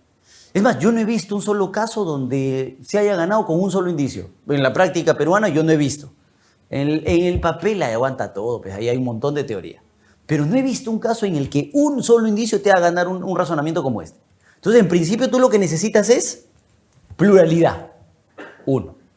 2. ¿Cómo sé yo que ustedes de verdad han pagado? ¿Qué tal deben todavía? Entonces yo hablo con José y le digo, tráeme los comprobantes. ¿Sí o no? ¿Cómo sé yo que ustedes viven lejos? Tu DNI, ¿sí? Tu recibo de luz, dámelo. ¿Cierto? ¿Cómo sé yo que es hora punta? Salgo con mi celular y no se puede avanzar a esta cuadra en 20 minutos. ¿Sí o no? Y si hago el análisis comparativo con de dónde vienen, simplemente pongo mi Waze y me va a salir rojo, 5 horas para llegar. ¿Sí o no? ¿Cómo sé en qué han venido? Dame tu tarjeta del Metropolitano. ¿Sí? Y probablemente de ahí saque de dónde te moviste, ¿sí o no? ¿Puedo sacar la geolocalización de ustedes, sí o no? Para saber dónde estuvieron, a qué hora, cómo se movilizaron, a qué hora. Eso me sale facilito. Aquí igual. Se han reunido escondidas. ¿Cómo sabes? Ahí están las cámaras. Ah, cierto. Ok. ¡Ganaron! ¡Mentira! Acá está. Han firmado. ¿Sí? No tienen experiencia. ¡Mentira! Pero pues es muy fácil. ¿Cuánto tienes? ¿Cuándo creaste la empresa?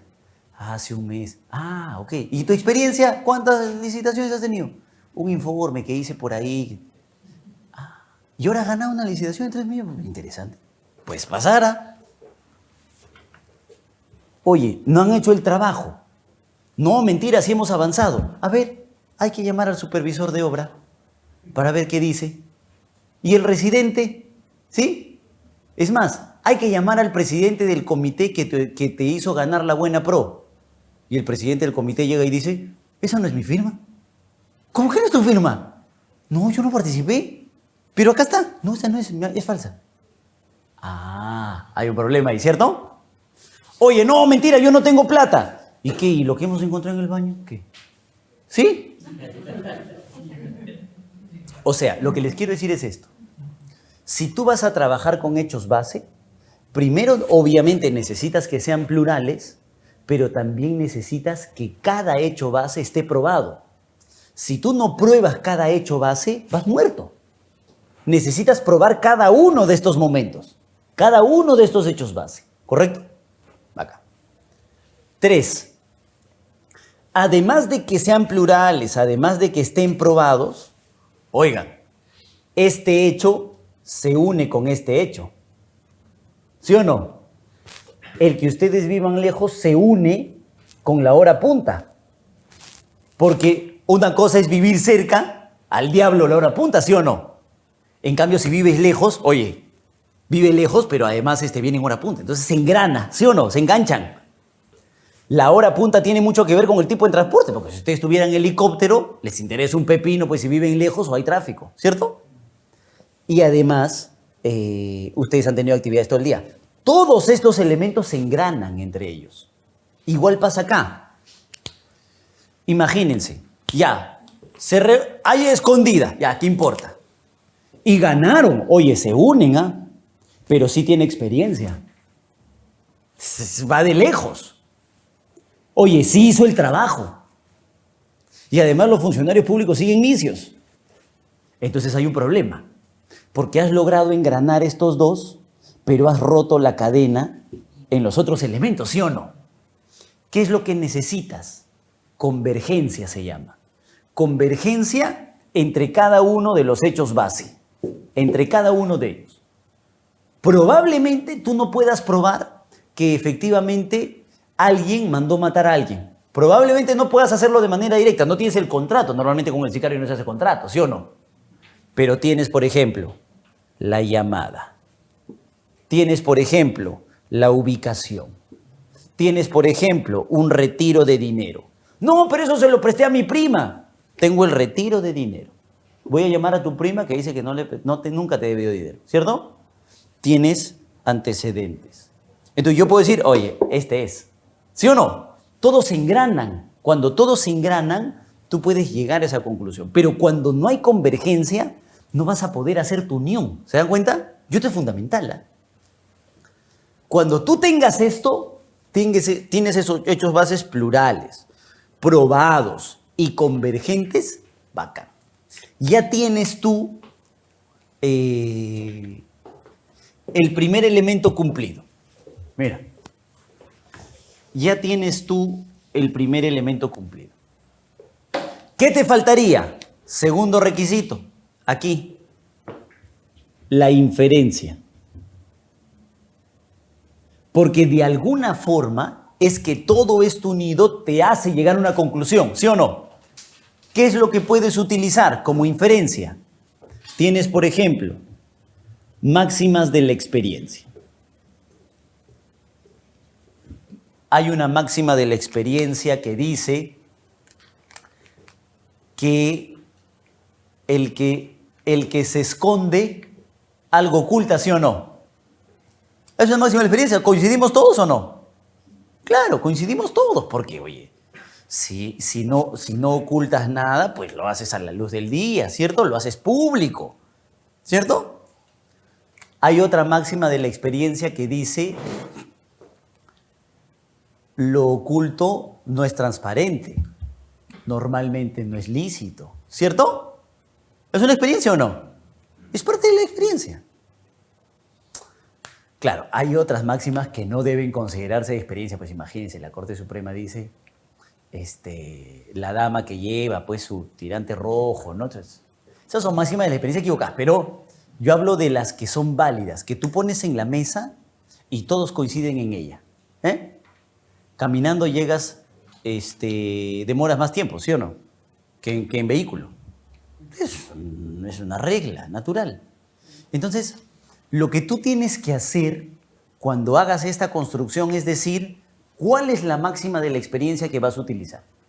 Y tienes que decirle, se esconden, ¿sí? Otra máxima de la experiencia puede ser, el inexperto no puede con cuestiones complejas. Si tú puedes saber mucho, pero si no tienes experiencia, normalmente no puedes asumir cuestiones complejas, ¿sí o no? Entonces, oigan, el otro día estábamos en una audiencia de prisión preventiva, en la Sala Penal Nacional. Estábamos a punto de empezar un caso de crimen organizado. Eran aproximadamente 25 imputados. Y el colega del costado me pregunta, doctor, ¿ya estaba en estas audiencias? Sí, le digo, pucha, que es mi primera vez, vamos a ver cómo me va.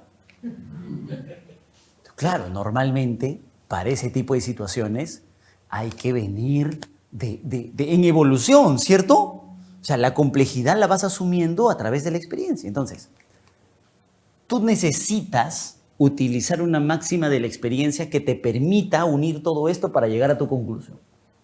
Si no encuentras una máxima de la experiencia, bueno, una ley de la ciencia. ¿Ciencia? También. Entonces, llueve para arriba, llueve para abajo. ¿Sí o no? Da igual. O también puedes utilizar la lógica.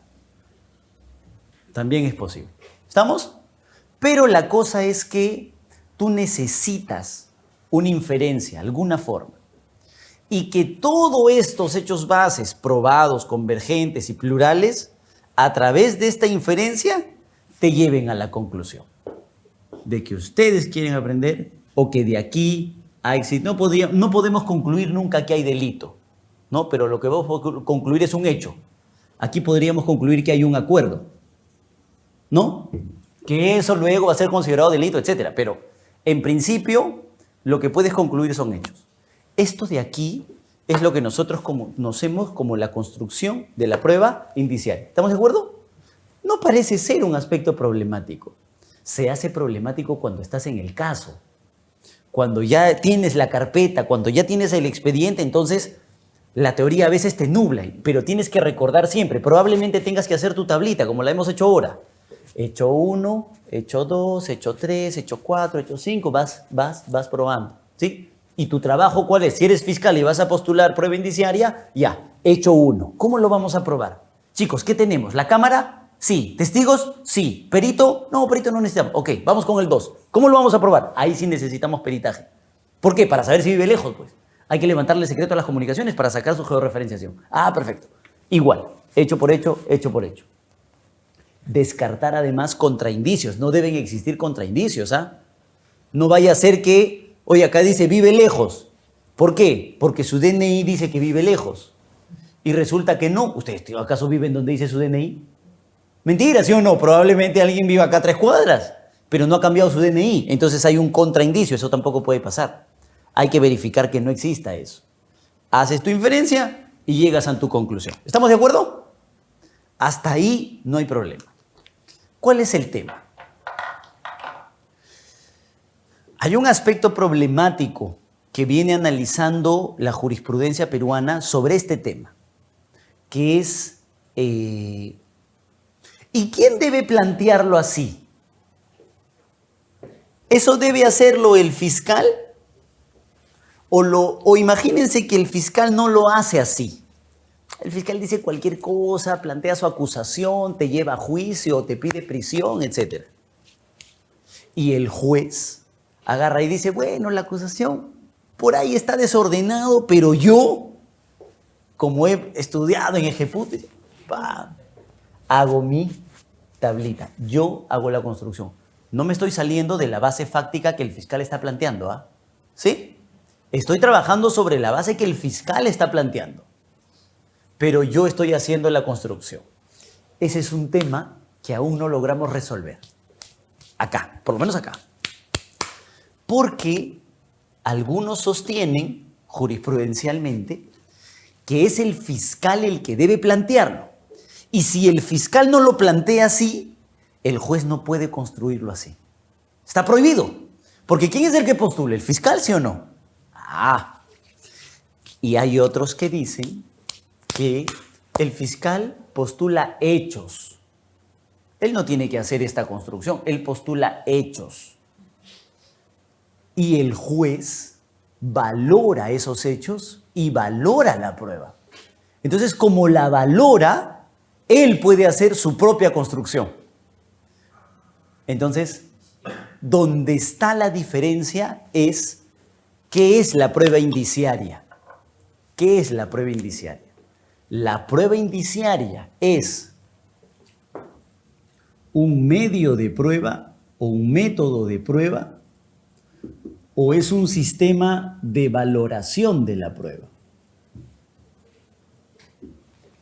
Porque si fuera un método de valoración de la prueba, entonces el juez valora la prueba como se le da la gana. Y bueno, con sus limitaciones, por supuesto. Pero él hace su propia construcción, él hace su propia estructura, ¿sí o no? Tú le planteas un hecho y el juez lo valora. Y te está dando la mejor de las motivaciones. ¿Qué más quieres? Te estoy construyendo. Estoy valorando de manera adecuada, ¿sí o no?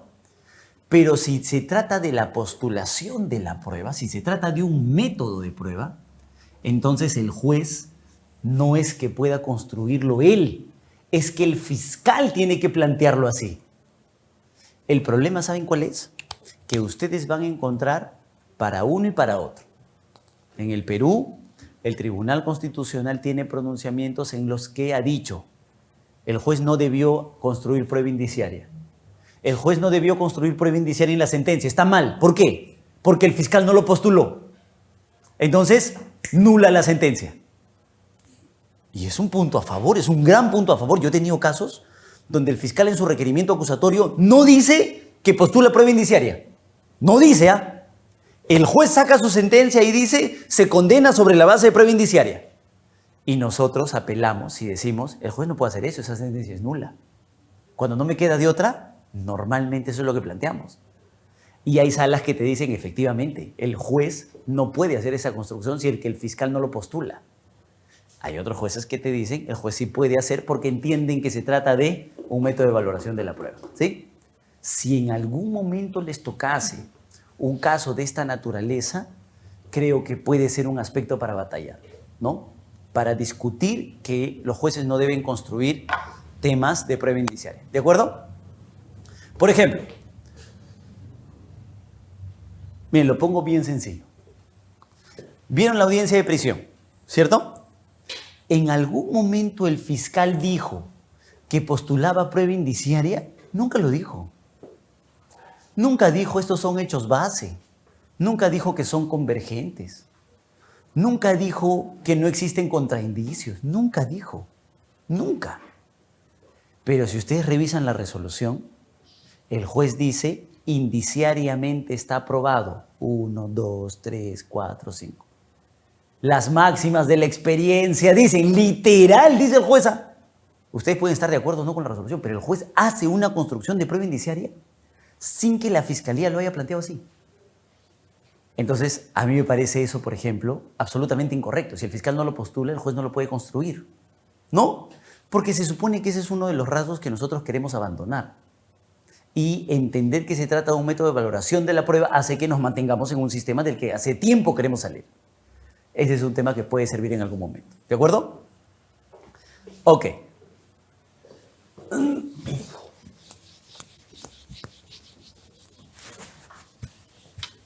Yo tengo unas sentencias del Tribunal Constitucional. Obviamente solamente tengo las que dicen que el juez no puede hacer eso, ¿no? Las otras ya ni siquiera las guardé. Pero si ustedes hacen una búsqueda, pueden encontrar. Yo les voy a enviar aquellas sentencias del TC que establecen que el juez no puede hacer eso si el fiscal no lo postula. ¿De acuerdo? Bien. Eso por un lado. Y el otro, con esto terminamos.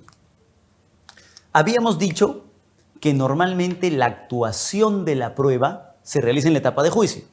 Pero yo les había dicho que de manera muy excepcional también se puede actuar la prueba en la investigación preparatoria, que es lo que nosotros conocemos como la prueba anticipada.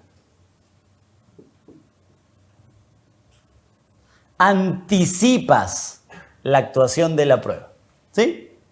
¿Por qué lo haces? Normalmente por una cuestión de imposibilidad, de urgencia, de esperar hasta el juicio. No puedes esperar. El ejemplo es clásico. Tú llamas a un testigo, el ejemplo del libro, ¿no? El testigo se está muriendo y como se está muriendo no va a poder declarar en el juicio. Entonces de una vez hay que tomarle su declaración y pim, pum, le toma su declaración como si fuera el juicio. Sin embargo, creo que hay un aspecto más problemático que podemos analizar. Primero las reglas. Una prueba anticipada se permite en la investigación siempre y cuando tú respetes las mismas reglas que en el juicio. Tiene que ser exactamente igual que en el juicio. Si no respetas las reglas del juicio, esa no es una prueba anticipada. 2. Derivado de esas reglas del juicio, obviamente permitir el interrogatorio, el contrainterrogatorio y demás, necesitas dirección judicial.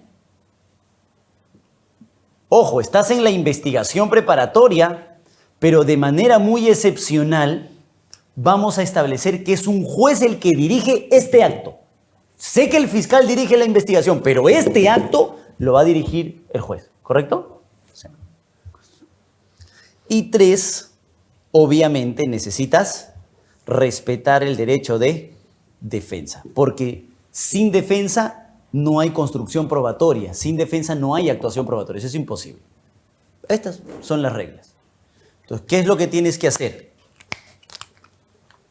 Tiene que existir una postulación, primero, donde alguna de las partes, fiscal, defensa, digan, señor juez, le quiero tocar la puerta para decirle que tenemos que anticipar la prueba. Obligatoriamente, juez. Cuando tú postulas esa situación, el juez tiene que decidir. Hay un primer momento en el que el juez evalúa si es que es necesario o no es necesario. ¿Qué tal si estás pidiendo por gusto? Imagínense esto. Señor juez, tengo que pedir la prueba anticipada de la declaración de un testigo porque se va a ir de vacaciones a Miami. Entonces el juez dice, denle impedimento de salida. Claro, pues, ¿sí o no? Entonces no es una situación que no puede esperar a su realización al juicio, ¿sí o no? El juez tiene que evaluar primero si admite o no a trámite la actuación de una prueba anticipada. Y para eso tiene que avisarle a las partes y les tiene que decir, oye, fiscal, ¿tú qué piensas? Oye, defensa, ¿tú qué piensas? ¿Estás de acuerdo o estás de acuerdo? Si se oponen, bueno, resolvemos si es que continuamos o no con el trámite de la prueba anticipada. Y una vez que decide, si es que decide positivamente, por supuesto, ya viene el momento de la actuación de la prueba. La actuación, obviamente, anticipada, ¿no? Una actuación anterior, una actuación en la etapa de investigación. ¿Qué implica eso? Que te van a llamar a una audiencia. Y en esa audiencia se debe permitir el interrogatorio y el contrainterrogatorio. Si fuera el caso, el reinterrogatorio y la recontrainterrogatorio. ¿Cierto? Eso es lo que debes permitirse, porque eso es lo que normalmente se hace en un juicio. Ese es el camino de la prueba anticipada. Y de esto queda un registro. Queda un registro normalmente documental. ¿Cierto? Tienes acá el documento. Acá se dice audiencia de actuación de prueba anticipada. Audiencia, realización de prueba anticipada. Cuando vayas al juicio después de 3 años, obviamente ya no vas a llamar a tu testigo. ¿Qué es lo que ofrecerás? El documento. ¿Sí? Porque ya anticipaste la prueba. Es el tema, ¿cierto? No hay mucha magia. ¿Cuál es el aspecto problemático que nosotros tenemos en el Perú? Que nosotros, por una cuestión de protección, no es que no se pueda hacer en el juicio, No es que no se pueda esperar, es que tenemos que proteger a la víctima. Normalmente lo habíamos hecho en un inicio para delitos sexuales. Oigan, a la víctima hay que llamarla una sola vez. Una sola vez. ¿Por qué? Porque si la volvemos a llamar, entonces la hace revivir una situación absolutamente dramática. Y lo que tenemos que hacer es que lo olvide más bien. Y si tú la llamas una y de ahí la vuelvas a llamar, ¿cómo le exiges que lo olvide? Y encima la evidencia es contradicción, no te pases, pues. Entonces, lo que hay que hacer es llamarla una sola vez en delitos sexuales. Pero además, hemos incorporado declaraciones de menores, obviamente, bueno, siempre estuvieron las declaraciones de los menores, y ahora hemos incorporado temas de violencia familiar. ¿No? En este tipo de situaciones, lo que hacemos es recurrir a una técnica de protección de la víctima, en una forma de obtención de la prueba, que es la llamada cámara Gesell, como el nombre de su creador. Con doble S, doble L. Ya, Gesell, ya. Gesell. ¿Qué implica la cámara? Que hay un espacio donde se encuentra el declarante y hay otro espacio donde están los espectadores. Nosotros podemos ver lo que está pasando adentro, adentro no pueden ver lo que está pasando afuera. ¿Sí? Es una forma de protegerlos, ¿cierto? Pero además, para protegerlos mucho más, no le toma la declaración el policía que le dice: ¡ah, te violaron! Sí. ¿Fue de esta forma? Sí. No hacemos que sea un efectivo policial, no hacemos que sea un fiscal, sino hacemos que quien le tome la declaración sea alguien especializado en no generarle un nuevo daño con las preguntas, que tenga la técnica adecuada para poder ir temas y no revivirle el trauma, se supone. Que normalmente es un psicólogo, ¿no? Y las demás partes que estamos fuera, abogado, fiscal, le pasamos nuestras preguntas al psicólogo. Y el psicólogo las analiza, no, de esta forma está mal planteada. Yo cambio la pregunta o si considero la hago de la misma manera para no afectar a la víctima. Entonces, ¿cuál es el aspecto problemático? ¿Se está haciendo como el juicio?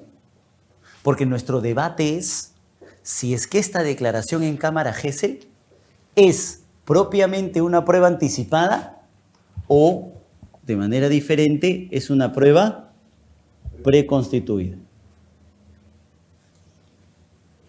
La prueba anticipada es una excepción a la actuación de la prueba, ¿sí o no? Lo que debiste hacer en juicio, tal cual lo has hecho en juicio, lo vas a hacer acá. Pero la prueba preconstituida no. La prueba preconstituida es un elemento que simplemente no se puede repetir. ¿Sí? ¿El acta de intervención policial la podrás hacer en el juicio? No. Sí, es en el momento. Una vez hecha, no se vuelve a repetir, ¿cierto? Entonces cualquiera puede decir: oye, espérate. Pero ¿y por qué a la víctima le tomamos la declaración en cámara Gesell? Porque no se puede repetir después. Yo les acabo de decir que lo que hay que hacer es proteger a la víctima, ¿sí o no? Punto para que sea prueba preconstituida. ¿Cierto? Oigan, pero tú puedes interrogar a la víctima. Ah, cierto. Punto para que sea prueba anticipada. Pero tú no la interrogas directamente. Cierto, tienes razón. Punto para la prueba preconstituida. Y así hemos estado durante mucho tiempo. Oye, ¿es anticipada? Es preconstituida. Y cualquiera podría decir: ¿pero qué importa, Jefferson? Da lo mismo. No, no da lo mismo. Porque si es una prueba anticipada, recuerden los requisitos. Necesita dirección judicial. Debe ser un juez el que dirija la diligencia. 2, necesita de defensa. ¿A cuántos los han llamado a la declaración en cámara Gesell? Normalmente te avisan cuando ya lo hicieron. ¿Sí o no? Entonces, si fuera prueba anticipada, muchas de las declaraciones en cámara Gesell se vienen abajo porque no participa el juez. Entonces tú llegas a la etapa intermedia, por ejemplo, el fiscal ofrece el acta y dices, no puede admitirse esa acta. ¿Por qué? Porque no participa un juez. Y la declaración en cámara Gesell es prueba anticipada. Entonces, chau del proceso, ¿sí o no? Pero si alguien te dice, pero no es prueba anticipada, es prueba preconstituida, entonces sí pasa nomás, porque es irrelevante si participa o no participa un juez, si hay o no defensa. ¿Acaso en el acta de intervención policial te piden defensa? No, te intervienen y al diablo, a los 3 días se aparece el abogado, ¿sí o no? O sea que la diferencia es importante. ¿Se dan cuenta? En un primer momento, la Corte Suprema dijo, yo voy a solucionar el problema. La prueba, la declaración en cámara Gesell es una prueba anticipada. Pero es una prueba anticipada, así sea, nunca me voy a olvidar, sui generis. Así dijo, no estoy bromeando, dijo la Corte Suprema, es una prueba anticipada sui generis. ¿Por qué sui generis? Porque no requiere el requisito de dirección judicial. O sea que puede hacerse sin juez. Luego se dieron cuenta que la habían embarrado porque, claro, lo que estás haciendo es modificar la naturaleza de la prueba anticipada. No lo han hecho de manera expresa, pero las diferentes cortes de nuestro país se han apartado de ese pronunciamiento. Y lo que se está exigiendo en las declaraciones en cámara Gesell ahora es que obligatoriamente tengamos dirección judicial. Es decir, si ustedes van a enfrentar una declaración en cámara Gesell y no hay presente un juez de investigación preparatoria, ¿cierto? Claro, porque luego van a poder llegar a decir, esa prueba es ilícita, ¿sí? Es irregular, en el peor de los casos. ¿Se dan cuenta? Entonces, es un aspecto problemático, doctor. Doctor, en el norte, Jaén, Chiclayo, no tienen cámaras IS. Se ponen en el despacho de la fiscal, ponen un teléfono celular, desde ahí está el perito, psicólogo, pero al momento que formalizan y el momento que acusan, lo ofrecen como medio probatorio e inclusive la manifestación de los menores. ¿La declaración del menor para juicio? Sí. No. No, así lo están haciendo. Ya. Y yo acabo de escucharle a usted que dice, eso no va. Es irregular. Es irregular. Pero puede darse el caso que esa manifestación pueda servir también a la defensa. Sí, claro. ¿No es cierto? Entonces ya cambiaría la idea. Sí. Pero si es irregular, me está diciendo usted que cuando voy al control de acusación Debe excluirse. debe ser excluida. Sí. ¿Cuál es la solución? Corte Suprema tiene 4 o 5 pronunciamientos donde dice lo siguiente. Si es que la prueba, esta declaración Porque en cámara fue Gesell. modificado el artículo, ¿ah? Sí, claro. Fue modificado. Por eso me refiero al análisis de si esta es prueba anticipada sui generis y si ahora se viene exigiendo o no la participación de juez. Yo le doy el estado actual de las cosas. Así es. Exigencia de participación judicial. Corte Suprema termina diciendo esto. Cuando se verifique que la obtención de la prueba, en el caso de la cámara Gesell, en el caso de declaración de víctimas, es irregular, entonces se apertura la posibilidad de ofrecer la declaración de la víctima en el juicio. Solo en ese supuesto. Porque si tienes la declaración regular en investigación, ya no tienes necesidad de ofrecerla para el juicio. Además, como fiscal no te conviene. No, eso yo lo tengo claro. Entonces, solo excepcionalmente puedes ofrecerla para juicio. O cuando es irregular, o cuando lo pide la propia víctima por escrito, también dice la Corte Suprema. En ese caso también puedes repetir el acto de investigación. O lo repites en investigación, o la llevas para juicio. Son 3, 4 pronunciamientos en los que han marcado diferentes excepciones a la regla de la prohibición de repetición de esta declaración. Pero ojo, la regla es exigencia de participación judicial, derecho de defensa, posibilidad de interrogatorio y contrainterrogatorio. Sin eso, no hay prueba anticipada. Y sí, claro, imagínense, ustedes me dicen, ya, pero a mí me conviene. ¿Qué vas a decir? Si el fiscal también... Yo callado. Callado, sin duda alguna, sin duda alguna. No recuerdo el número de la casación, se los daría ahorita. Les mentiría ahorita, si timbeo le estoy mintiendo. Pero tengo los pronunciamientos específicos respecto de la evolución además. Porque hemos pasado de decir, no se necesita juez, es decir, es una prueba anticipada pero es sui generis, y luego hemos pasado a decir, se necesita participación judicial. ¿De acuerdo? Solamente para que quede claro, si usted me permite, por favor. Si lo estoy... Gracias. Si ha realizado mal su La obtención. cámara IS de la fiscal y ofrece a la menor para que declare en juicio, porque eso es lo que está haciendo. Sí. O sea, está con- Puede hacerlo. Ahí puede hacerlo. Porque se acaba de dar cuenta que la Claro, obtención es irregular. Conscientemente lo está Epa. haciendo. Esa es Les la voy a duda. contar un caso. Con Esa esto era la cierro.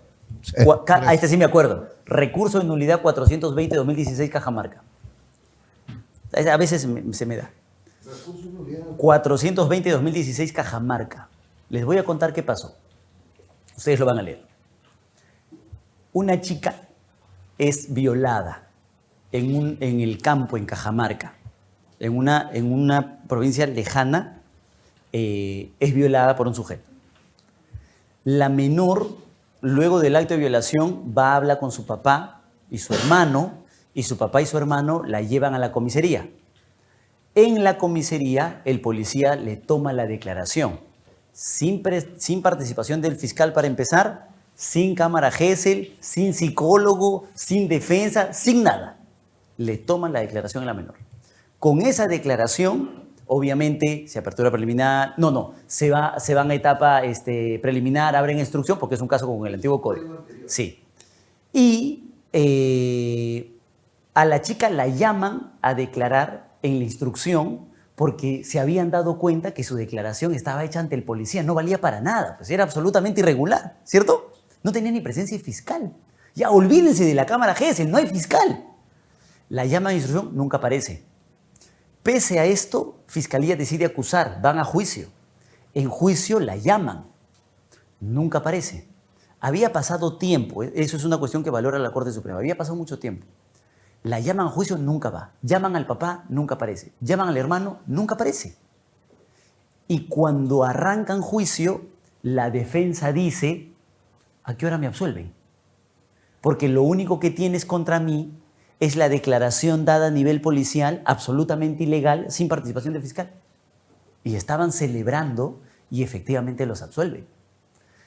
No estoy seguro si los absuelven en primera y la sala revoca o los condenan en primera y la sala es la que absuelve. Pero la cosa es que lo absuelven al pata, ¿sí? Lo absuelven y la fiscalía es la que llega vía recurso de nulidad a la Corte Suprema. Y la Corte Suprema en ese momento es la primera vez que yo me entero a nivel peruano, lo que he utilizado en diferentes casos. Cita el caso Alcahuahuaja y Tajeri contra Reino Unido, del Tribunal Europeo de Derechos Humanos. ¿Por qué? Porque en el caso Alcahuahuaja y Tajeri, el Tribunal Europeo de Derechos Humanos había analizado situaciones como las que le había pasado a la chica, donde se trataba de la obtención de una prueba irregular, absolutamente irregular, pero que aún así había servido para valorar y tener una condena. Sin embargo, Corte Suprema pone 3 requisitos. Me acuerdo 2, ¿ya? Pero eran 3. 1, dice, la necesidad. Es decir, ¿este caso se gana o se pierde con esa declaración? Sí. Si la excluimos, ¿se pierde? Sí. Si mantenemos, ¿se condena? Sí. Entonces, la necesidad, tiene otro nombre, ¿ya? Pero le pone, la idea es que analizan necesidad de la declaración.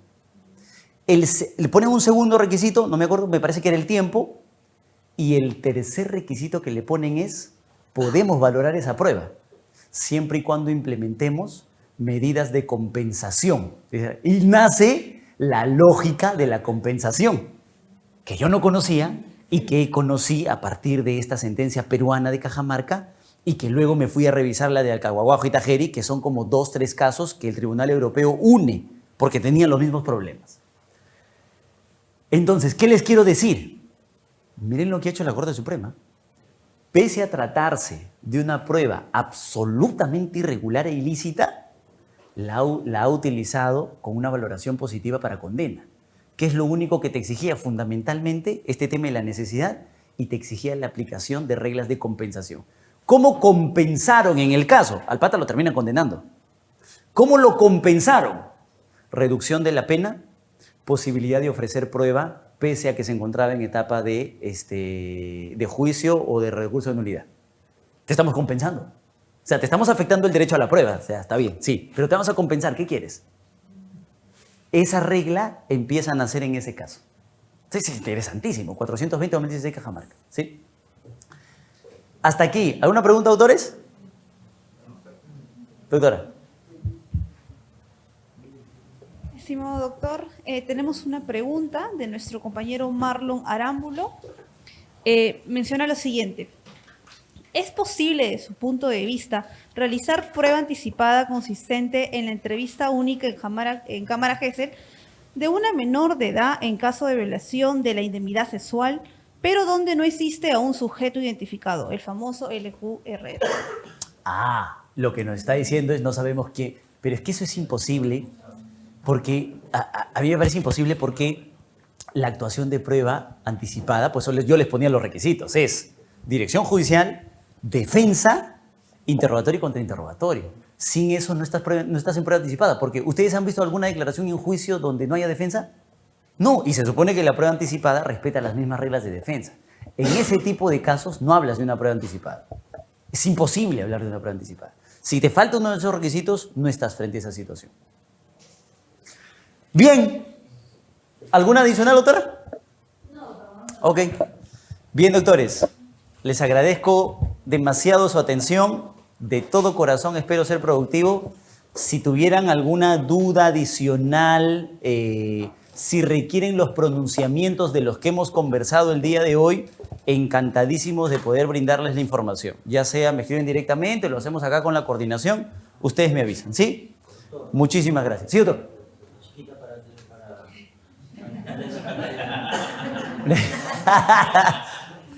Lo que usted dice que de los requisitos de la prueba anticipada lo ubicamos en el Código Procesal Penal o en la jurisprudencia.